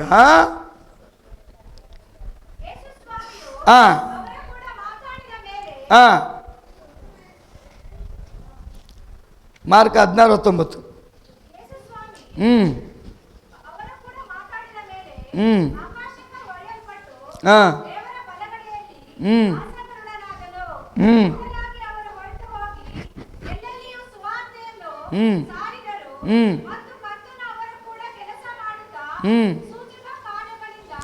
ಅವರ ಸಂಗಡ ಕೆಲಸ ಮಾಡುತ್ತಾ ಸೂಚಕ ಕಾರ್ಯಗಳಿಂದ ಸುವಾರ್ತೆಯ ವಾಕ್ಯವನ್ನು. ಹಲ್ಲೆಲೂಯಾ. ನಮ್ಮ ದೇವ್ರ ಸರ್ವಶಕ್ತಿ ಅಂತ ಎಷ್ಟು ಜನ ನಂಬ್ತೀರಾ? ಶುಭ ಸಮಾಚಾರವನ್ನು ತಿಳಿಸ ಬೆಳಚಿಯೋನೇ, ಉನ್ನತ ಪರ್ವತವನ್ನು ಏರೋದಕ್ಕೆ ನೀವು ರೆಡಿ ಇದ್ದೀರಾ? ಶುಭ ಸಮಾಚಾರವನ್ನು ಸಾರೋದಕ್ಕೆ, ಉನ್ನತ ಪರ್ವತವನ್ನು ಏರೋದಕ್ಕೆ ನೀವು ರೆಡಿ ಇದ್ದೀರಾ? ಸುವರ್ತಮಾನವನ್ನು ಪ್ರಕಟಿಸಬಲ್ಲ ಯೆರೂಸಲೇಮೇ, ನಿನ್ನ ಧ್ವನಿಯನ್ನು ಗಟ್ಟಿಯಾಗಿ ಎತ್ತೋದಕ್ಕೆ ನೀವು ರೆಡಿಯಾಗಿದ್ದೀರಾ? ಇಲ್ಲಿ ಕೂತ್ಕೊಂಡು ಜೋರಾಗಿ ಹೇಳಿದ್ರೆ ಏನು ಪ್ರಯೋಜನ ಇಲ್ಲ. ಅನ್ಯ ಜನಗಳ ಮುಂದೆ ಹೋಗಿ ಎದೆ ತಟ್ಟಿ ಹೇಳಬೇಕು, ಯೇಸು ದೇವರಂತ, ಯೇಸು ದೇವರು. ನೀವು ನಂಬಿದ್ರೆ ನಿಮ್ಗೆ ಯೇಸು ಬಿಡುಗಡೆ ಕೊಡ್ತಾನೆ. ಹಲ್ಲೆಲೂಯ. ಎಷ್ಟು ಜನ ಹೇಳಕ್ಕೆ ರೆಡಿ ಆಗಿದ್ದೀರಾ? ನಿರ್ಭಯವಾಗಿ ಎತ್ತಿ ಯೆಹೂದದ ಪಟ್ಟಣಗಳಿಗೆ ಇಗೋ ನಿಮ್ಮ ದೇವರು ಶೂರನಾಗಿ ಬರ್ತಾನೆ ಅಂತ ಹೇಳಕ್ಕೆ ಎಷ್ಟು ಜನ ರೆಡಿ ಇದೆ? ಹೇಳಕ್ಕೆ ರೆಡಿ ಇದ್ದೀರಾ? ಆಗ ನೀವು ಹೇಳಿ ನೋಡ್ರಿ, ನಿಮ್ಮ ಮುಂದೆ ಹೋಗುವಾಗ ನಿಮ್ಮ ಲೈಫಲ್ಲಿ ಬರೋ ಎಲ್ಲ ಹಳ್ಳ ಪಳ್ಳಗಳನ್ನ ದೇವರು ಮುಚ್ಚಿಬಿಡ್ತಾನೆ. ನಾನು ಇಲ್ಲಿಂದ ಅಲ್ಲಿವರೆಗೆ ನಡ್ಕೊಂಡು ಹೋಗುವಾಗ ಇವತ್ತು ಬದ್ರಿಗೆ ಹೇಳ್ತಾ ಇದ್ದೆ, ನಿಮ್ಮ ಅಪ್ಪಗೆ ಹೇಳಿ ನೀನೇನು ಮಾಡಬೇಕು, ಎಲ್ಲ ರೋಡೆಲ್ಲ ರೆಡಿ ಮಾಡಿಸು ಅಂತ. ಅವ್ರು ಹೇಳ್ತಾ ಇದ್ರು, ಪಾಸ್ಟರ್ ಎಲ್ಲ ರೆಡಿಗೆ ಇತ್ತು, ಇವಾಗ ಹಿಂಗೆ ಆಗ್ಬಿಟ್ಟೈತೆ ಅಂತ. ಆವಾಗ ಇಲ್ಲೇ ನಡೆಯೋಕ್ಕಾಗಲ್ಲ. ನಿಮ್ಮ ಲೈಫಲ್ಲಿ ಹಳ್ಳ ಪಳ್ಳಗಳನ್ನ ನನ್ನ ದೇವ್ರು ಸರಿ ಮಾಡ್ತಾನೆ. ಹಲ್ಲೆಲೂಯ. ಇಲ್ಲೆಲ್ಲ ತಾರ್ ರೋಡ್ ಬಂದ್ಬಿಡ್ತು ಅಂದರೆ ಹೆಂಗಿರುತ್ತೆ? ಸೂಪರ್ ಅಂತ ಜನ. ಅದೇ ನಂಬಿಕೆ ಮೇಲೆ ತಾನೇ ಇದ್ದೀರಾ ಇಲ್ಲಿ? ಬರೋದೇ ಇಲ್ಲ ಅಂದರೆ ಇರ್ತೀರಾ ಇಲ್ಲಿ? ಬರುತ್ತೆ ಅಂತ ತಾನೇ ಈ ಊರಲ್ಲಿ ಬಂದಿದ್ದೀರಾ? ಈ ಊರಲ್ಲೇ ಬರುತ್ತೆ ಅಂದರೆ ಯೇಸುನ ನಂಬ್ರಿ, ನಿಮ್ಮ ಲೈಫಲ್ಲಿ ಎಲ್ಲ ಹಳ್ಳ ಡೊಂಕುಗಳು ಸರಿ ಆಗೋ. ಹಲ್ಲೆಲೂಯ. ಅದು ಮಾತ್ರ ಅಲ್ಲ, ಹುಲ್ಲು ಒಣಗಿ ಹೋಗೋದು, ಹೂ ಬಾಡಿ ಹೋಗೋದು, ನಮ್ಮ ದೇವರ ಬಾಯಿ ಮಾತು ಸದಾ ಕಾಲ ಇರ್ತದೆ. Amen, amen. ಎಷ್ಟು ಜನ ನಂಬ್ತೀರಾ? ಜೀವಮಾನದಲ್ಲಿ ಒಬ್ಬನು ನಿನ್ನ ಮುಂದೆ ನಿಲ್ಲನು. ಮೋಸ ಸಂಗಡ ಇದ್ದಾಗ ನಿಮ್ಮ ಸಂಗಡ ದೇವ್ರು ಇರ್ತಾನ? ಎಷ್ಟು ಜನ ಇನ್ಮೇಲೆ ನಾವು ನಮ್ಮ ಮನೇಲಿ ಜಗಳ ಆಡಲ್ಲ ಅಂತೀರ? ಅಯ್ಯೋ ಬ್ರದರ್ ಎಂಥದ್ದು ಕೇಳಿಬಿಟ್ರಿ. ಈಗ ಮನೆಗೆ ಹೋಗಿದ್ದು ನಾನು ಶುರು ಹಚ್ಕೊಳಕ್ಕಿದ್ದೀನಿ, ನೀವು ನೋಡಿದ್ರೆ ಈಗಲೇ ಕೇಳ್ತಾ ಇದ್ರ? ಜಗಳ ಆಡಿದ್ರಂಗೆ ಎಷ್ಟು ಜನ ಜೀವನ ಮಾಡ್ಬೋದು? ನನಗೆ ಜಗಳ ಅಂದರೆ ಆಗಲ್ಲ. ನಿಮಗೆ? ಅಯ್ಯೋ ನಮ್ಗೆ ಅದೇ ಇಷ್ಟ ಫಸ್ಟ್. ನಿಮ್ಮಲ್ಲಿರೋ ಪರಿಶುದ್ಧಾತ್ಮನಿಗೆ ಜಗಳ ಇಷ್ಟ ಇಲ್ಲ ರೀ. ಅದಕ್ಕೆ ಅವನು ಹೇಳ್ತಾನೆ, ನೀವು ಮೌನವಾಗಿರೋ ಯುದ್ಧ ನಾನು ಮಾಡ್ತೀನಿ. ಏನಕ್ಕೆ ಹಂಗೆ ಹೇಳ್ದೆ ಗೊತ್ತಾ? ನಿಮ್ಗೆ ಯುದ್ಧ ಮಾಡೋಕ್ಕೆ ಬರಲ್ಲ, ನಾನು ಮಾಡ್ತೀನಿ. ನೀವು ನನ್ನ ನಾಮ ಹೇಳ್ರಿ, ಜಯ ಸಿಗ್ತಾ ಹೋಗ್ತಾರೆ. ಹಲ್ಲೆಲೂಯ. ಸರ್ವಾಧಿಕಾರವು ನೀವು ನಂಬಿರೋ ದೇವ್ರದೇ, ಬೇರೆ ಯಾರ್ದು ಇಲ್ಲ. ಈ ಪ್ರಪಂಚದಲ್ಲಿ ಬೇರೆ ಯಾರ್ದು ಇಲ್ಲ. ಸರ್ವಾಧಿಕಾರ ಯಾರ್ದು? ಯಾರದು? ಯೇಸು ನಾಮ ಮಹೋನ್ನತ ನಾಮ, ಎಲ್ಲ ನಾಮಕ್ಕಿಂತ ಮೇಲಾದ ನಾಮ. ಎಲ್ಲ ನಾಮಗಳು ಆ ನಾಮಕ್ಕೆ ಅಡ್ಡ ಬೀಳಬೇಕು. ಹಲ್ಲೆಲೂಯ. ಯೇಸು ನಾಮ ನಿಮ್ಮೊಳಗೆ ಬಂದರೆ ನಿಮ್ಮೊಳಗಿರೋದೆಲ್ಲ ಏನು ಮಾಡಬೇಕು? ಅದಕ್ಕೆ ನಿಮ್ಮೊಳಗೆ ಏನಿದೆ? ಅಹಂಕಾರ, ಜಂಬ, ಹೆಚ್ಚಿಸುವಿಕೆ, ಗರ್ವ, ಹೊಟ್ಟೆ ಕಿಚ್ಚು, ಸಂದೇಹ, ಎರಡು ಮನಸ್ಸು, ಚಂಚಲತೆ, ಚಾಡಿ ಹೇಳೋದು, ಸಂದೇಹ ಪಡೋದು, ಇವೆಲ್ಲ ಯಾರಿಗೆ ಅಡ್ಡು ಬೀಳಬೇಕು? ಅಡ್ಡು ಬೀಳಿಸ್ರಿ, ನೀವು ನೂತನ ಸೃಷ್ಟಿಯಾಗ. ಈ ವರ್ಷದಲ್ಲಿ ಎಷ್ಟು ಜನ ತೀರ್ಮಾನ ಮಾಡ್ತೀವಿ? ನಾವು ಜೋರಾಗಿ ಹೇಳ್ತೀವಿ, ಎಲ್ಲ ನಾಮಕ್ಕಿಂತ ಮೇಲಾದ ನಾಮ. ಒಳಗಿರೋ ನಂತರ ಎಷ್ಟು ಬೇಕಾದ ಕೂಕೋ, ಪರವಾಗಿಲ್ಲ, ನಾನು ನಿನ್ನಲ್ಲೇ ಇದ್ದೀನಿ. ಇವತ್ತಿಂದ ನಾವು ಚೇಂಜ್ ಆಗ್ಬೋದು. ಎಷ್ಟು ಜನ ಚೇಂಜ್ ಆಗ್ತೀರ? ಬಟ್ಟೆ ಮಾತ್ರ ಚೇಂಜ್ ಆಗಬಾರ್ದು, ನಮ್ಮ ಕ್ಯಾರೆಕ್ಟರ್ ಚೇಂಜ್ ಆಗಬೇಕು, ನಮ್ಮ ಪ್ರೇಯರ್ ಲೈಫ್ ಚೇಂಜ್ ಆಗಬೇಕು, ನಮ್ಮ ಸೇವೆ ಚೇಂಜ್ ಆಗಬೇಕು, ನಮ್ಮ ಪ್ರಾರ್ಥನೆ ಚೇಂಜ್ ಆಗಬೇಕು, ನಮ್ಮ ನಡುನುಡಿ ಚೇಂಜ್ ಆಗಬೇಕು, ಕ್ರಿಸ್ತನ ಪ್ರೀತಿ ನಮ್ಮಲ್ಲಿ ಅಧಿಕ ಆಗಬೇಕು, ಪರಲೋಕದ ದರ್ಶನ ಅಧಿಕ ಆಗಬೇಕು, ಸುವಾರ್ತೆ ಸೇವೆಗೋಸ್ಕರ ನಾವು ಹಗಲು ರಾತ್ರಿ ದುಡಿಯತಕ್ಕ ವ್ಯಕ್ತಿಗಳಾಗಿರಬೇಕು. ನಮ್ಮ ಲೈಫಲ್ಲಿ ಯಾರಿರಬೇಕು? ಫಸ್ಟು ಯಾರಿರಬೇಕು? ಯಾರಿರಬೇಕು? ನೆಕ್ಸ್ಟ್ ಯಾರಿರಬೇಕು? ಫಸ್ಟ್ ಯಾರಿರಬೇಕು? ನೆಕ್ಸ್ಟ್ ಯಾರಿರಬೇಕು? ನೀವು ನನ್ನ ಬಿಟ್ಟು ಬೇರೆ ಯಾರನ್ನ ಪ್ರೀತಿ ಮಾಡಿದ್ರೆ ನೀವು ನನ್ನ ಶಿಷ್ಯರು ಅಲ್ಲ. ಇದ್ದೀರಾ? ಈ 4 ಮಾತು ನೀವು ಬರೆದಿಟ್ಕೊಳ್ರಿ, ನೀವು ನಂಬ್ರಿ, ನನ್ನ ದೇವ್ರು ಮಾಡೋಕ್ಕೆ ಶಕ್ತನಾಗ. ಆಮೆನ್. ಕಡೆಯದಾಗಿ ದೇವರೇನು ಹೇಳ್ಬಿಟ್ಟ? ನನ್ನ ಧರ್ಮದ ಬಲಗೈಯನ್ನು ನಿಮಗೆ ಆಧಾರವಾಗಿ ಕೊಟ್ಟುಬಿಟ್ಟಿದ್ದೇನೆ. ನನ್ನ ಧರ್ಮದ ಬಲಗೈ ಅಂದರೆ ಏನು ಗೊತ್ತಾ? ಯೇಸು ಸಿಗ್ನೇಚರ್ ಹಾಕಿರ ಆ ಧರ್ಮಶಾಸ್ತ್ರವನ್ನು ನಿಮಗೆ ಕೊಟ್ಬಿಟ್ಟಿದ್ದಾನೆ. ಇದರಲ್ಲಿ ಎಲ್ಲ ವಾಗ್ದಾನಗಳು ನಿಮಗೆ, ಎಲ್ಲ ಪ್ರವಾದನೆ ನಿಮಗೆ, ಎಲ್ಲ ಆಶೀರ್ವಾದಗಳು ನಿಮಗೆ, ಎಲ್ಲ ಪ್ರಾಮಿಸು ನಿಮಗೆ ದೇವರು ಕೊಟ್ಟಿದ್ದಾರೆ. ಅದಕ್ಕೆ ನಾನು ಎಷ್ಟೋ ಜನ ಓದಕ್ಕೆ ಬರ್ದಿರೋರಿಗೆ ಒಂದು ಮಾತು ಹೇಳ್ತೀನಿ, ಬೈಬಲ್ ತೆಗಿಯಮ್ಮ, ಕೈ ಇಡಮ್ಮ, ನೀನು ನೋಡು, ಆ ಶಕ್ತಿ ನೀನೊಳಗೆ ಬರ್ತದೆ. ಹಲ್ಲೆಲೂಯಾ. ನಾವೆಲ್ಲ ಈ ಸಮಯದಲ್ಲಿ ಒಪ್ಪಿಸಿಕೊಡೋಣ ದೇವರಿಗೆ. ದೇವರೇ, ಹೊಸ ವರ್ಷದಲ್ಲಿ ನಾವು ಕಾಲಿಟ್ಟಿದ್ದೇವೆ, ನಿನಗೆ ವಾಗ್ದಾನ ಮಾಡಿದ್ಯಾ, ಶುಭ ಸಮಾಚಾರವನ್ನು ತಿಳಿಸಬಲ್ಲ ಚಿಯೋನೇ, ಉನ್ನತ ಪರ್ವತವನ್ನು ಹತ್ತಿಕೋ. ಎಷ್ಟು ಜನ ಶುಭ ಸಮಾಚಾರ ಅಂದರೆ ಪರಲೋಕದ ದೇವರ ವಾರ್ತೆಯನ್ನು ಹಗಲು ರಾತ್ರಿ ಅಂತ ನೋಡಿದೆ ನಾನು ಹೇಳೋಕ್ಕೆ ಸಿದ್ಧನಾಗಿದ್ದೇನೆ. ಅದನ್ನು ದೇವರು ಪ್ರಾಮುಖ್ಯವಾಗಿ ಎಣಿಸ್ತಾನೆ. ಅದು ಹೇಳುವಂಥವರು ಭಯಪಡಬಾರ್ದಂತೆ. ಅದು ಹೇಳುವಂಥವರು ಯಾವಾಗ ಭಯಪಡಲ್ಲ, ನಾನು ದೇವರು ಶೂರನಾಗಿ ನಿಮ್ಮ ಮುಂದೆ ಹೋಗ್ತಾನಂತೆ. ನಿಮ್ಮ ಲೈಫಲ್ಲಿರುವಂಥ ಎಲ್ಲ ಹಳ್ಳಗಳನ್ನು, ಅಸಾಧ್ಯವಾದ ಕಾರ್ಯಗಳನ್ನು ನಮ್ಮ ದೇವರು ಸಾಧ್ಯ ಮಾಡ್ತಾನೆ.